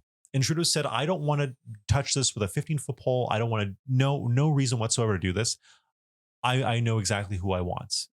And the Liberal Research Bureau in Ottawa had received Julie Payette's application or her CV for an appointment, perhaps an ambassadorship somewhere in Europe or elsewhere around the world, and said, actually, you fit the criteria for a lot of what we want in the Governor General.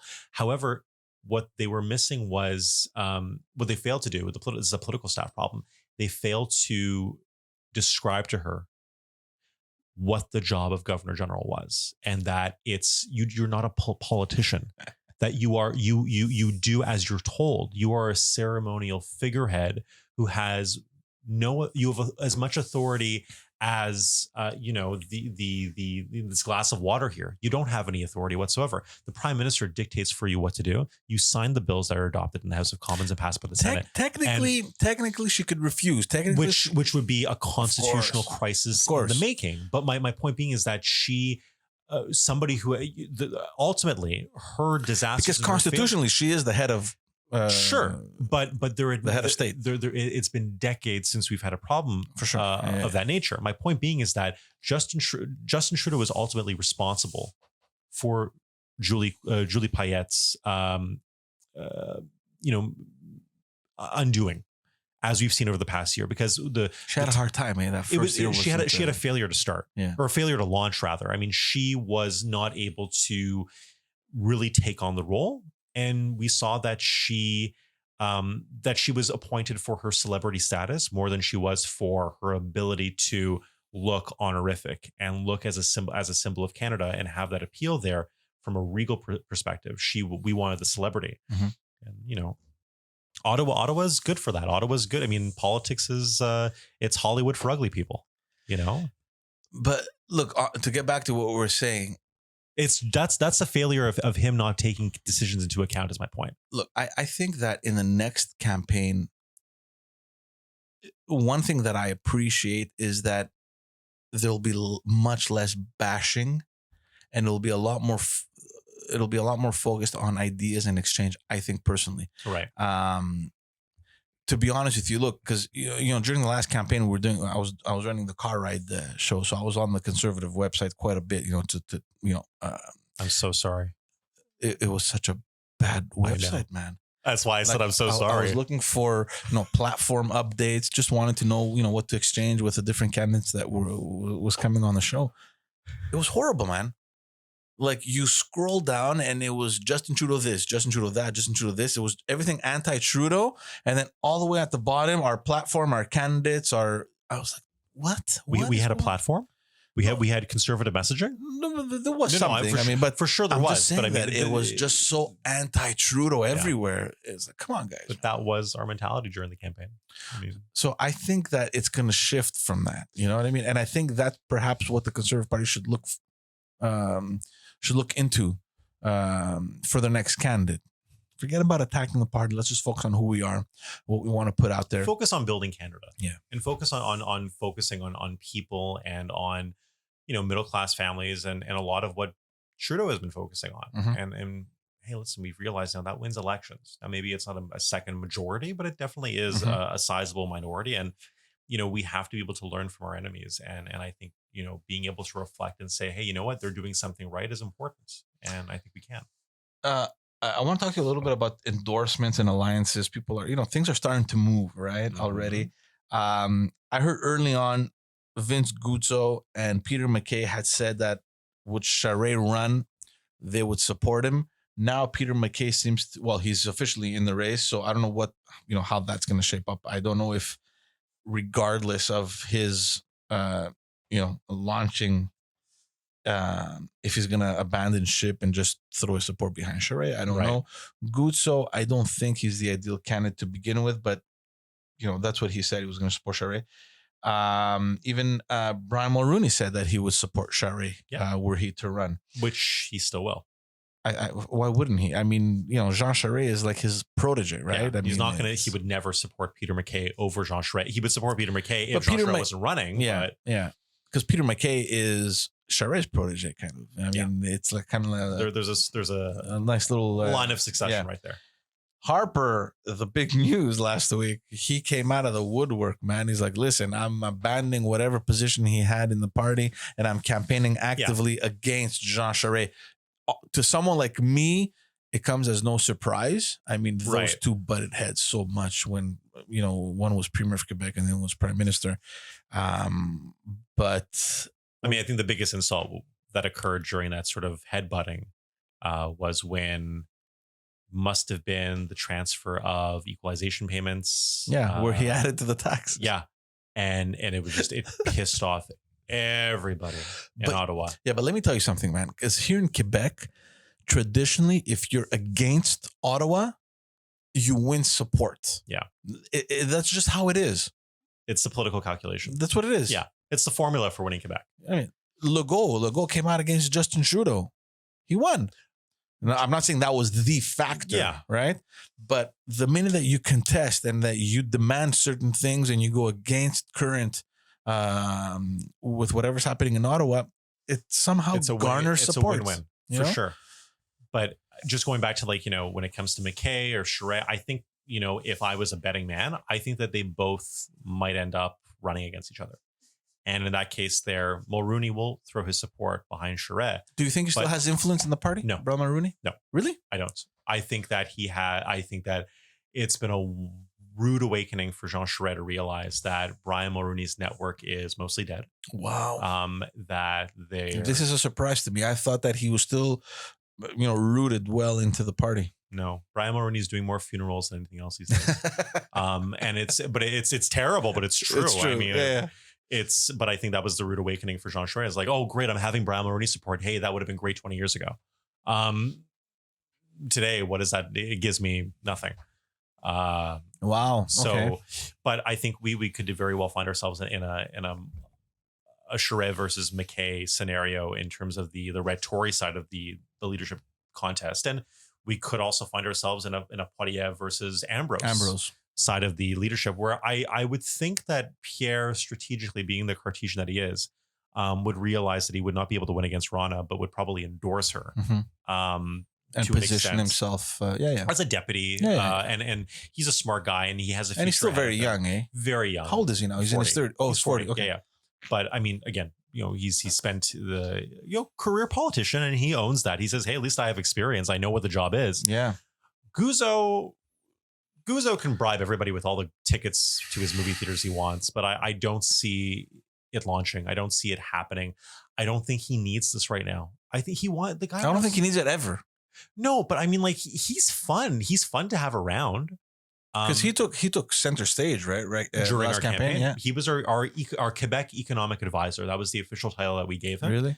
And we'll take. Did he do a good job? Did he deliver on that? He didn't advise me once, but I mean, I'm sure he advised somebody somewhere. And I think he put on a good show when he was asked to put on a good show. And when we wanted him for media interviews, he did those media interviews. When he had to show up at a general convention with members, hundreds of members in the room, he showed up and he gave a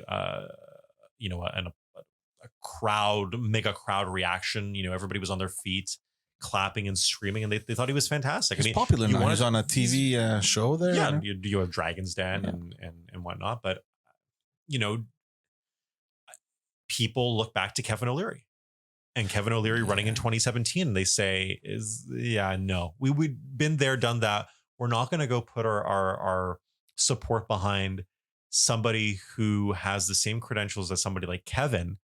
Albeit that Vince is fluently bilingual, and I think offers a lot more than Kevin. We're not going to put our support behind him just to drop out a few weeks before the election, which was the case for Kevin in 2017 when he dropped out and endorsed Max, and Max still didn't win. Yeah. How what's the message on the ground for Quebec? Because I mentioned that I was at that conference there with Caroline Mulrooney, and the few conservatives that I spoke to. You need more wine. Yeah, the few conservatives that I spoke to mentioned how important it was, or it is, to create kind of this unit, kind of this block from Quebec. And to push the candidate coming out of Quebec, or at least to have this strong solidarity, support, right? Amongst Quebecers. Yeah. Yeah. Is that happening? Are they mobilizing? No, it's not happening. It's because you see that right now. I think the guy to beat, especially in Quebec, but maybe this is for Canada wide. I think it is Pierre. I think it is Pierre because speaking to members of the base, the membership in all parts of the country, and I'm always on my phone trying to find out, okay, what are people saying in interior BC, downtown Vancouver, Calgary to Edmonton to, middle of nowhere, Manitoba, on rural Ontario, obviously Quebec and the Maritimes. And members are saying, wow, I'm so happy that he's in there. He's my first choice. Or unless like Rana gets in, he's my second choice in that case there. Mm-hmm. So I think, Pierre at this point is the guy to beat. But in terms of Quebec, in terms of the division there, and in terms of that notion of, we need solidarity. There's no one else in Quebec other than Jean Charest. And if the investigation is still ongoing, then I don't see how he would put his name in the race. Amongst the current, unless he's able to sign up like 10,000 members in Quebec, maybe he can. Over the course of the next few months. Look, I know. I because I've worked under his leadership, it wouldn't surprise me if he could do it. I'm telling you that using PLQ membership lists. I don't know what he would use, but I'm just telling you that just the phone calls that I got and what I heard in terms of, the different people being excited, there was a lot of enthusiasm when his name. But again, it was, we're going back to the argument that we're talking about before. A lot of them are associated to the PLQ. Yeah. In the future, are they going to be the valuable members that are going to stay on board to assure continuity? But but just in terms, like, to answer your question, just in terms of like who is, creating motivation in Quebec. Peter has some, but there's that huge French language question mark. Yeah. Pierre is really doing it because Pierre, people did not know how well he spoke French, and people that did not know he was that bilingual, and they're hearing it, they're like, oh my God. Yeah. They're like, this is crazy. This is not what we expected. So I think that shock is what's causing a lot of motivation right now. But, there's nobody. People were thinking maybe Gérard Deltel. And that's why I'm saying at this end, he just came out and said he's not running. But at the same time, though, I sort of say to myself, this is, he, apart from Peter, and Jean Charest, there's no big player being spoken about. And that's why everybody's waiting for Rana. So, and would that be a problem for the Quebec leadership? Because I heard a lot of people saying how important it was for Quebec to kind of stand out in this leadership race. Yeah, but I think that there are different factions of Quebec. There are different factions of Quebec conservative units and cliques, let's say. And I don't think you could just look at it as a huge collective. There were, candidates that, I'll give you an example of one of the problems that I had during the campaign for myself that created one of those cliques within the Quebec conservative, community. When we originally got our posters, and you've been through this too, you got a draft of your poster, or they say this is what your posters are going to look like, or probably your campaign manager. Or so it was the pictures that I got and I had to choose or whatever. Yeah. So you get it, but you see, I didn't see the final poster until it was delivered. Well, they showed it to us. They said, okay, this is what your poster is going to look like, and let us know if there's anything that needs to be changed. But like when they say it needs to be changed, like if they screwed up the riding name, if they didn't get that huge mole off your face, or but like stuff like that, right? You got a booger coming out of your nose, something like that. That's what they mean. And like the final proof. Yeah. And so we're there, and we're I'm speaking. I call up David Torchman in Mount Royal, and I'm like, David, did you get your proof? He's like, no, I didn't get it. I was like, well, go check your email. You might have gotten it. And he's like, okay. I puts me on speakerphone. He's like, yeah, I got it. I'm like, open it up.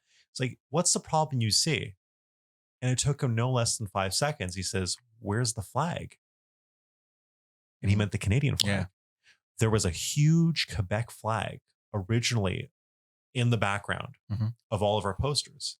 We are all running in in a federal election, in heavy Anglo ridings. Listen, you want to put both flags? Great. But you don't just put a Quebec flag. Why would you put a flag to begin with? Because that was their whole thing. It was about showing, again, what did I say to you before? We're going after the block vote. Yeah. And we're going after the block vote in Lac Saint Louis in the West Island of Montreal. Are you mad? What are you smoking? Yeah. What block vote in the West Island is going to vote? Come on. But this is the thing for them. This is what the mentality of when you have a party giving direction from Victoriaville to the campaign over in Beaconsfield. Yeah. You can't. This is stupid. But that was we were freaking out, and so we got a bunch of other Anglo and Allo candidates together, or Francophone candidates that were in Anglo or Allo ridings, and said, hey, listen, we want that option to have, we'll keep the Quebec flag. We have no problem with the Quebec flag. We want the Canadian flag there too. Yeah. It's important for us.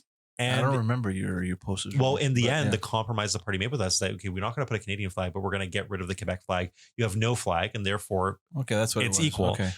But they were very scared. They were terrified of the media saying, look, there's no Quebec flag. And we said, you guys are paranoid for no reason. Please concentrate on other stuff.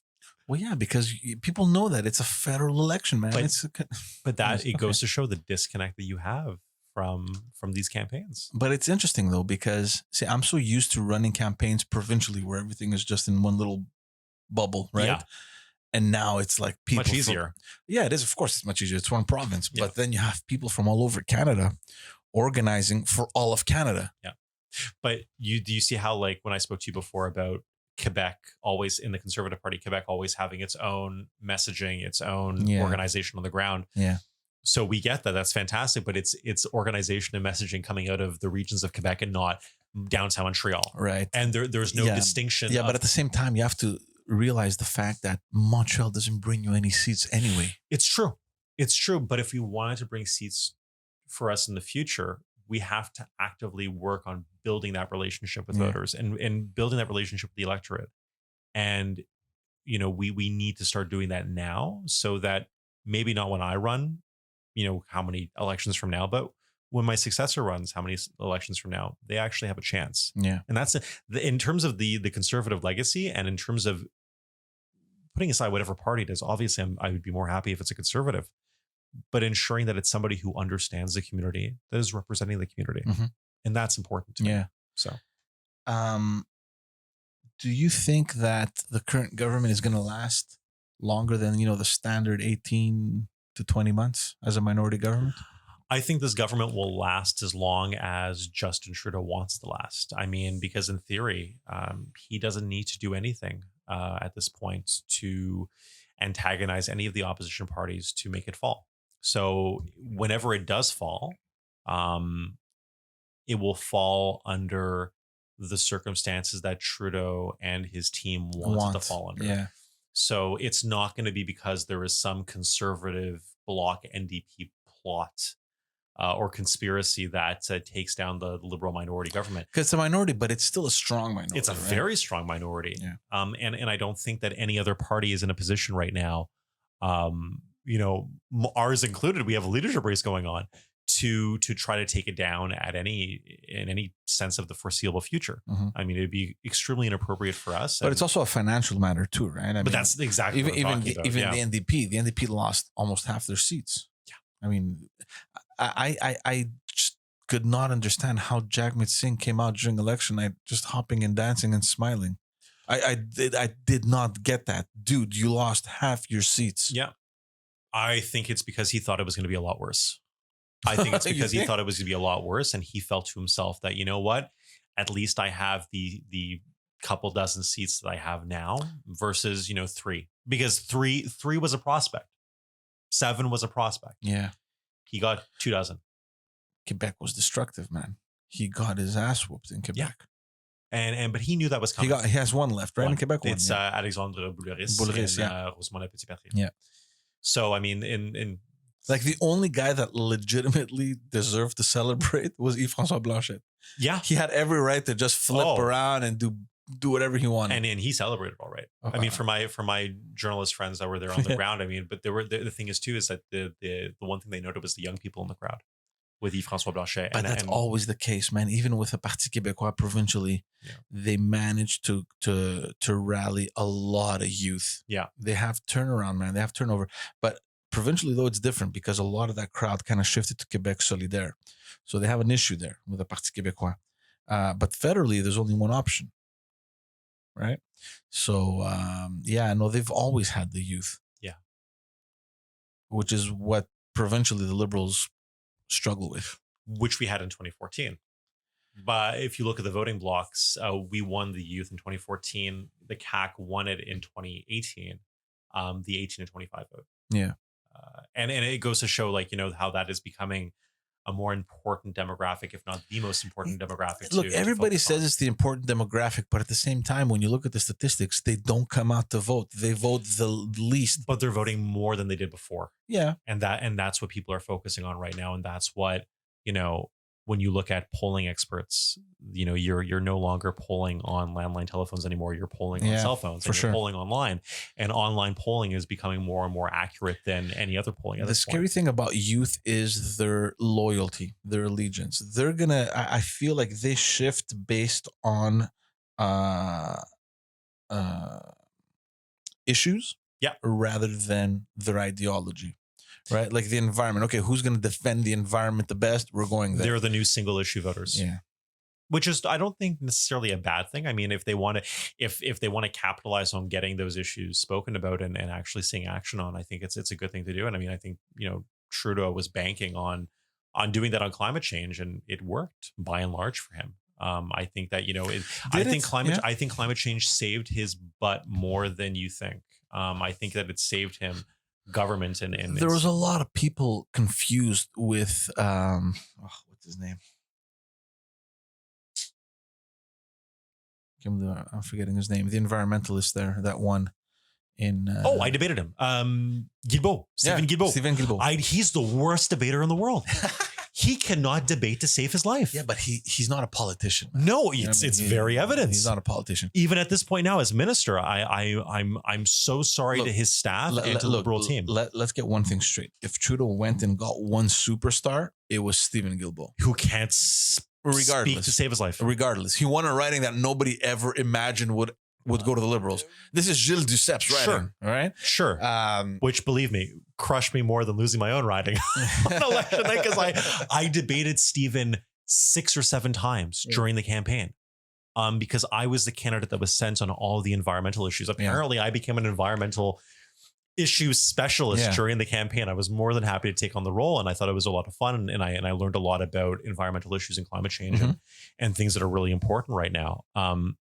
But I had this knack for getting under his skin. Yeah. Like no other can. And his staff used to call ahead to the organizers and ask, they did this a second and third time, and ask, is Michael Forian going to be there? And the organizer on the second or third one, they called me and said that they may not come if you're the confirmed candidate. I said, oh, actually, it's going to be whatever their face is over in that riding over there for the Conservative Party. Screw them over. So and then I would show up anyway. Of course. And so it was just, and you could just see the life sucked out of his face when he saw me, and he was like, shit. No, but it was. But amazing. you see, on that front, there was a lot of question marks. He lost a lot of credibility, and actually more so, like Stephen Guilbeault, more so than Justin Trudeau, because like, look, dude, you're the environmentalist. You campaign tooth and nail against the pipelines and all that stuff, and now you're running for a party that wants to build the pipeline, kind of thing, right? So I think they had coached him much more on that answer because they knew it was coming than anything else. So I don't know if Justin won the environmentalist. Yeah, but then he gets Canadian heritage as his portfolio, and I mean that's sort of like where you put the Mélanie Jodys of the world in terms of lack of political experience, or people that you don't really trust, or it seems as if like he got a cabinet position for the sake of getting a cabinet position, not because like he's somebody who belongs in Canadian heritage, but you can't put him in environment or natural resources because it would, the market natural resources stocks would collapse in Canada. There'd be a cry for help. Well, it would also affect his image to a certain extent. I mean, how much would he be willing to support whatever position the government would want to take on if he were the environment minister, having to kind of debate in his mind everything that he's fought for his entire life? His tenure would be a very short one. Yeah. So, yeah. Okay. So the election comes around. What do you guys need to win? For the next general election? Yeah. I think that we need communicators and communicators that can go and sell a message on climate change that taps into, the hearts and mind of the young people we were speaking about before, and actually showing up to speak about these issues and being, the biggest inspiration for me when it comes to conservative politics that I've seen over the past little while has been somebody from the UK, Boris Johnson. Mm-hmm. Boris Johnson, I think, is a master at modern conservative political campaigning, almost the Jean Charest of the UK. And he's somebody who goes out and speaks about climate change, not because he's asked to, but because he wants to. Mm-hmm. He's somebody that comes out to speak about poverty, not because he's asked to, but because he wants to. And he engages with people in such a way, a very Jean Charest type way, but more fluid, not less political, almost a mix between a Trump and a Jean Charest. But he's an easy target. Hey, they're destroying this poor man. Yeah, but his numbers keep on going up in polling. And as much as like, they keep on, of course, the opposition is there, Labor is there to destroy him. But at the same time, you look at him and you say, like, this guy is Teflon. Mm-hmm. This guy is Teflon, and he is able to sell a message of modern conservatism that Canada has not been able to tap into. Mm-hmm. And here's the problem is that even when we're talking about Rona Ambrose and we're talking about Peter MacKay and then the newcomers like Pierre Poilievre and Jean Charest too, to a certain extent, but like putting Jean Charest aside, because let's say for all intents and purposes, he's not going to win the leadership race because he just does not have the viable support he needs in the conservative leadership membership. If we're left with the other three, they're still pretty boring. Does anybody really excite? Does anybody go out there and say, hey, I can't wait. I've been voting Liberal all my life because I never saw a viable conservative option for me. Maybe with Rona, maybe with Peter, but I mean, do I see it yet? I don't. And that's why I'll work with whoever the leader is that comes afterwards. I'll work in trying to get them to that level of French fluency. But you don't see the excitement in the more viable, and that's what's starting to worry me a little bit about this conservative leadership race, that there's not enough excitement. And that I if Jean Charest is not going to be the guy, if it's Peter MacKay, maybe he wins, but maybe he doesn't, and maybe he wins, but he doesn't win Quebec. See, look, I disagree with you with obviously Jean Charest. I think from what I've seen already, I mean, this guy can work a crowd. He can get people excited. Peter MacKay. Jean Charest is not the next leader of the Conservative Party. I will put $1,000 hypothetical money. I don't do bets, but I'm just saying. No, but I'm just saying, like, I am. No, but in terms of excitement, and maybe for sure. But it's excitement that we're never going to witness. Peter MacKay, I don't know him. Pierre Poilievre, to me, looks like the most boring person. And maybe I'm wrong. I hope I'm wrong. I don't know. But I look at him like, he's got. I've been sending my styling tips to John Baird, and I've been saying you should speak to Pierre about his haircut and his non. Yeah, he looks like a little nerdy little kid. His frameless glasses, and I think maybe 10 years ago, 15 years ago, we wouldn't have been speaking about that in Canadian politics.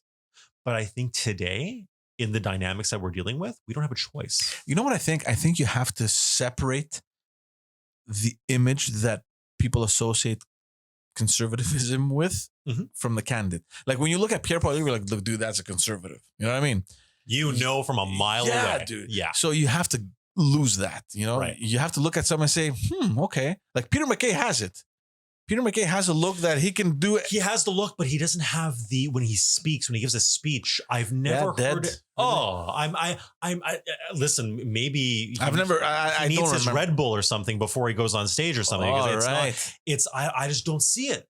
And the thing that I've been missing is like the factor. When Max ran before he went nuts, he had overboard, it, man. No, Max had the factor. He had it. Max was boom, boom, boom. I'm there, baby. All the 100% all the time. Okay, I see what you're saying now. So yeah, the candidates that yeah.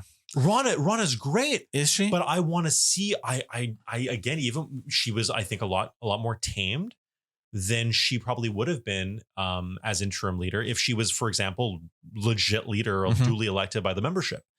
I think she was tamed because she knew, hey, listen, I was voted upon to take on this role by the caucus members, not the membership at large.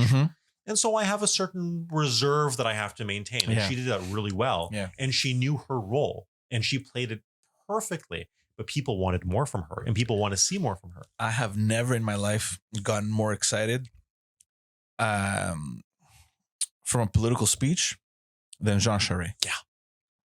It's there. I'm putting it out there because it's just the fact, man. He's running in the wrong party. I don't know, man. I think he's always been conservative. I think the fact that he was for such a long period associated to the Liberal Party of Quebec, people still have a problem distinguishing liberal. People need to understand that the Liberal Party of Quebec, first of all, has nothing to do with the Liberal Party of Canada. Two distinct. They broke off like in the 60s, right? I don't know when. But they broke off in the 60s. But at the same time, I mean, you said it yourself before. How many provincial political staffers went to go work for Trudeau and have continued to go work for Trudeau after Couillard or when Trudeau was first elected? Yeah. I mean, the transfer is almost so natural and so habitual at this point that we don't even bat an eye when it happens. Well, you look at the people who are closest to Trudeau and PMO, Philippe Roux. Yeah. Who used to work for Alain David. Yeah. Is now Trudeau's, executive assistant, personal secretary. There's a lot of people, man. There's John O'Kalis. Yeah. Love John O. André Lynn. Yeah. But she left the PMO now. She's working with Christy Freeland. Is it Anne-Claire Vaillancourt, who's now working as press secretary for Trudeau? What's the other girl's name? I forget her name. At the very beginning, Chloe Luciani Giroir, who was the person who, she gave me my first job in politics working for Jeff Kelly. She was the one who recommended me to work in the PLQ. Look, she was working for Trudeau. Yeah. Look, there's a lot. And I'm telling you, I've spoken to a few. That's my point. There's a lot of awkward things. It's very awkward. But the question is this last week, in the wrong leadership.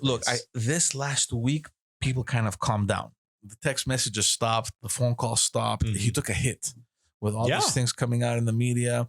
I think anybody would have. It's not just him. I think it's... But when his name was announced, dude, my phone didn't stop. The shockwaves. You know what I mean? And I spoke to a few people in his entourage. There were a lot of people that were awkward. And you know what the thing is? Actually, some didn't really want to express themselves. They're like, no, Charest won't run. They kind of just excluded him because we don't even want to think. They're praying. We don't even want to think about that, right? And having to make that decision, who do I back and who do I? They're like, we hope it's Pierre Poilievre. We hope. Yeah. Again, I don't want to. Maybe he has what it takes to beat. But you know what? On Pierre, like we laugh at him and we say, he's just so he looks like a nerd. He's the kind of guy that can go downtown on Justin. I feel that he would have the dirtiest campaign though in the House of Commons. Of course, in the question period, he's destroyed Trudeau, and then people say like during a debate, maybe he was the finance critic too, so he was right. Still is. Yeah, and the thing is like people say, well, maybe that's too much. Maybe we need somebody with a little more finesse. Maybe we don't. But I think you have to again. Leadership races in the Conservative Party are different than leadership races in other parties. Liberal Party of Canada leadership races are ones that try to find a consensus candidate. Ours are trying to find, the candidate that embodies Stephen Harper and embodies what real conservatism is. You have to detach from that. Of course, man, yes. Yeah. Any political strategist would agree with you on that. And I get that it's hard because the guy was there for such a long time. No, but it's hard right? because the members are stubborn and they're paid up members. No one should argue against them and say you're wrong. And I would never argue with a member and say you're wrong to vote for this person. But they feel that they're entitled to have that sort of support for what they believe the Conservative Party is, which is a center-right, fiscally responsible party that has ended the discussion on gay marriage and abortion, but does not support a carbon tax. Yeah. And that's where they stand. And they feel that somebody like Jean Charest would violate their understandings and their beliefs. I get the feeling that you're saying this because the West is so adamant on that one point. It's the veto. It's the Conservative Party political veto when it comes to leadership races. Wow. So then it would be hard for anyone coming from the Eastern provinces. No, Pierre coming in. I mean, Pierre, I think. Oh, yeah, he's from Ontario. Pierre's from Carleton, just outside of Ottawa. I think he has a viable pathway. And the membership loves the fight and the aggression and the power that he has when he goes up against Trudeau. They live off that. They feed off that. And that's why he's going to Facebook loves it too, man. Let me tell you. But that's the thing. and the membership will feed off of that. When it comes to donating money, Pierre's fundraising is going to be seamless. Yeah, but do you think that attacking the adversary is going to work this time around? I think if you make that adversary Trudeau, yes. Are you saying the leadership or the general? General. I think you have to.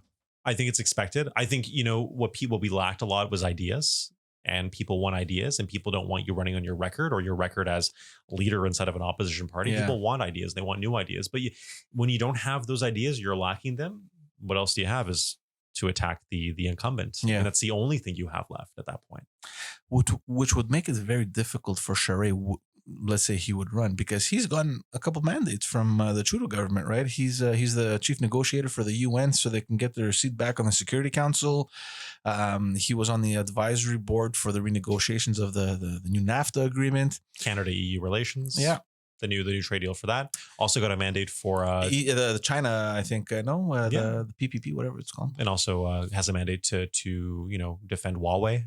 And that came out recently. But I think that's it's his job, man. Look, the guy has a client. He's gonna he's there to make money. I mean, for McCarthy Tetra, his law firm, and I think that nobody can take that away from him. Yeah. But at the same time, you do have to be, So it would be difficult for. See, let's say he would run, right? Hypothetically, it would be very unimaginable to see Justin Trudeau attacking him on his credibility when he's named him on so many missions, and vice versa. Yeah, he's been working for the Trudeau government over the course of the past 4 years. But you know what? It would be much easier for him to criticize. Say, yeah, look, I've had these missions, and I've realized that this and this, the incompetence, or it would be easy for him. Which I'm sure in my discussions that I've had with Jean Charest, I can tell you that his frustration with a lot of those mandates is very apparent. Wow. And that is probably one of the key motivators for him wanting to run against somebody like Justin Trudeau, because he finds that Trudeau is weak as a prime minister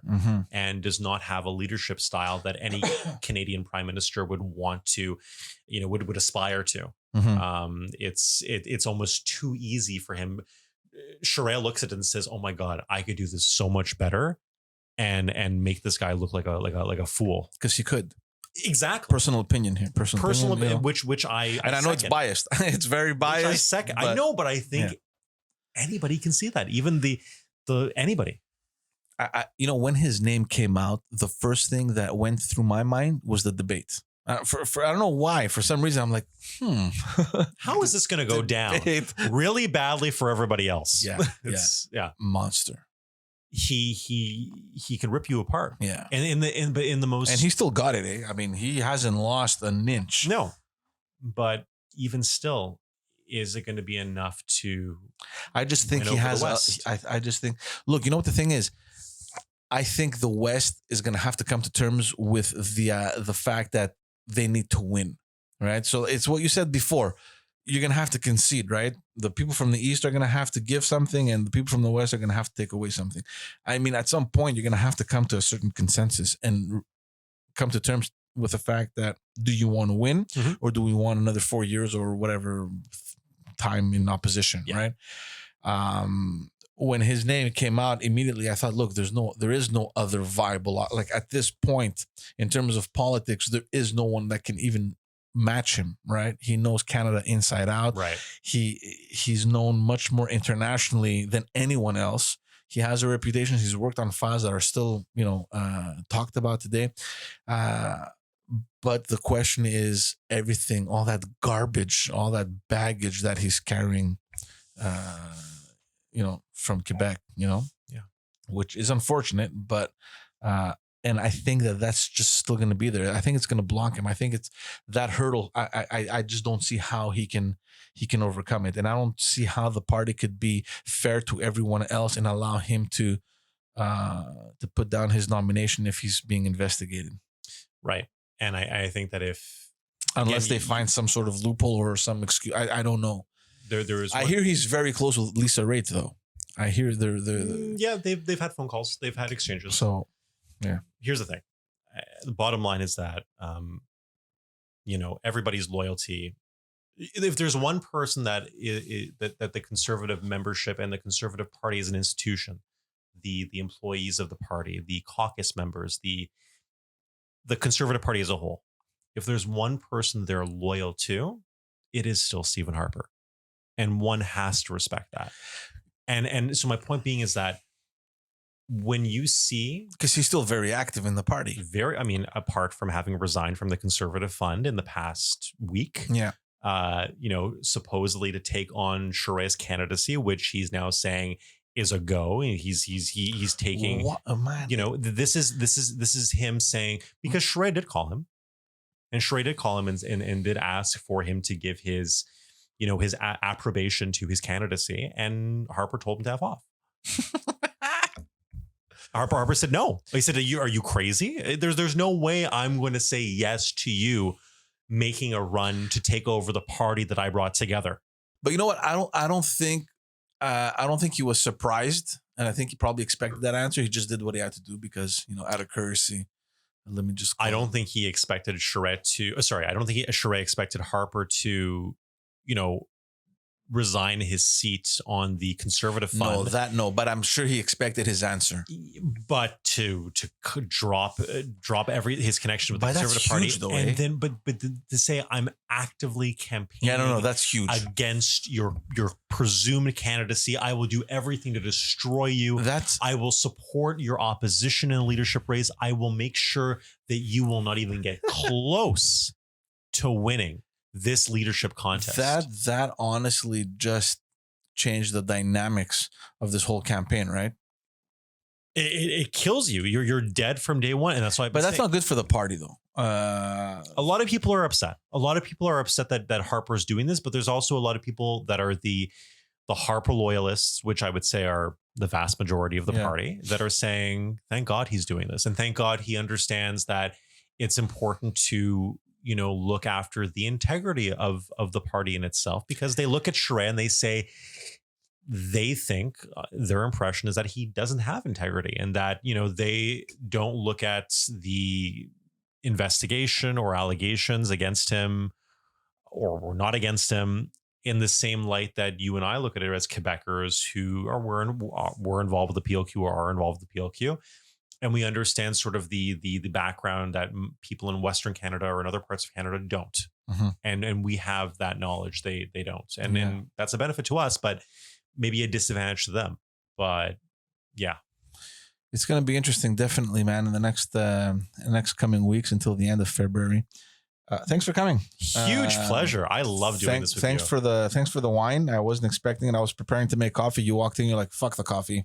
I brought wine. This podcast is brought to you by Petal de Soyos 2016. I hope it was brought. Hey now.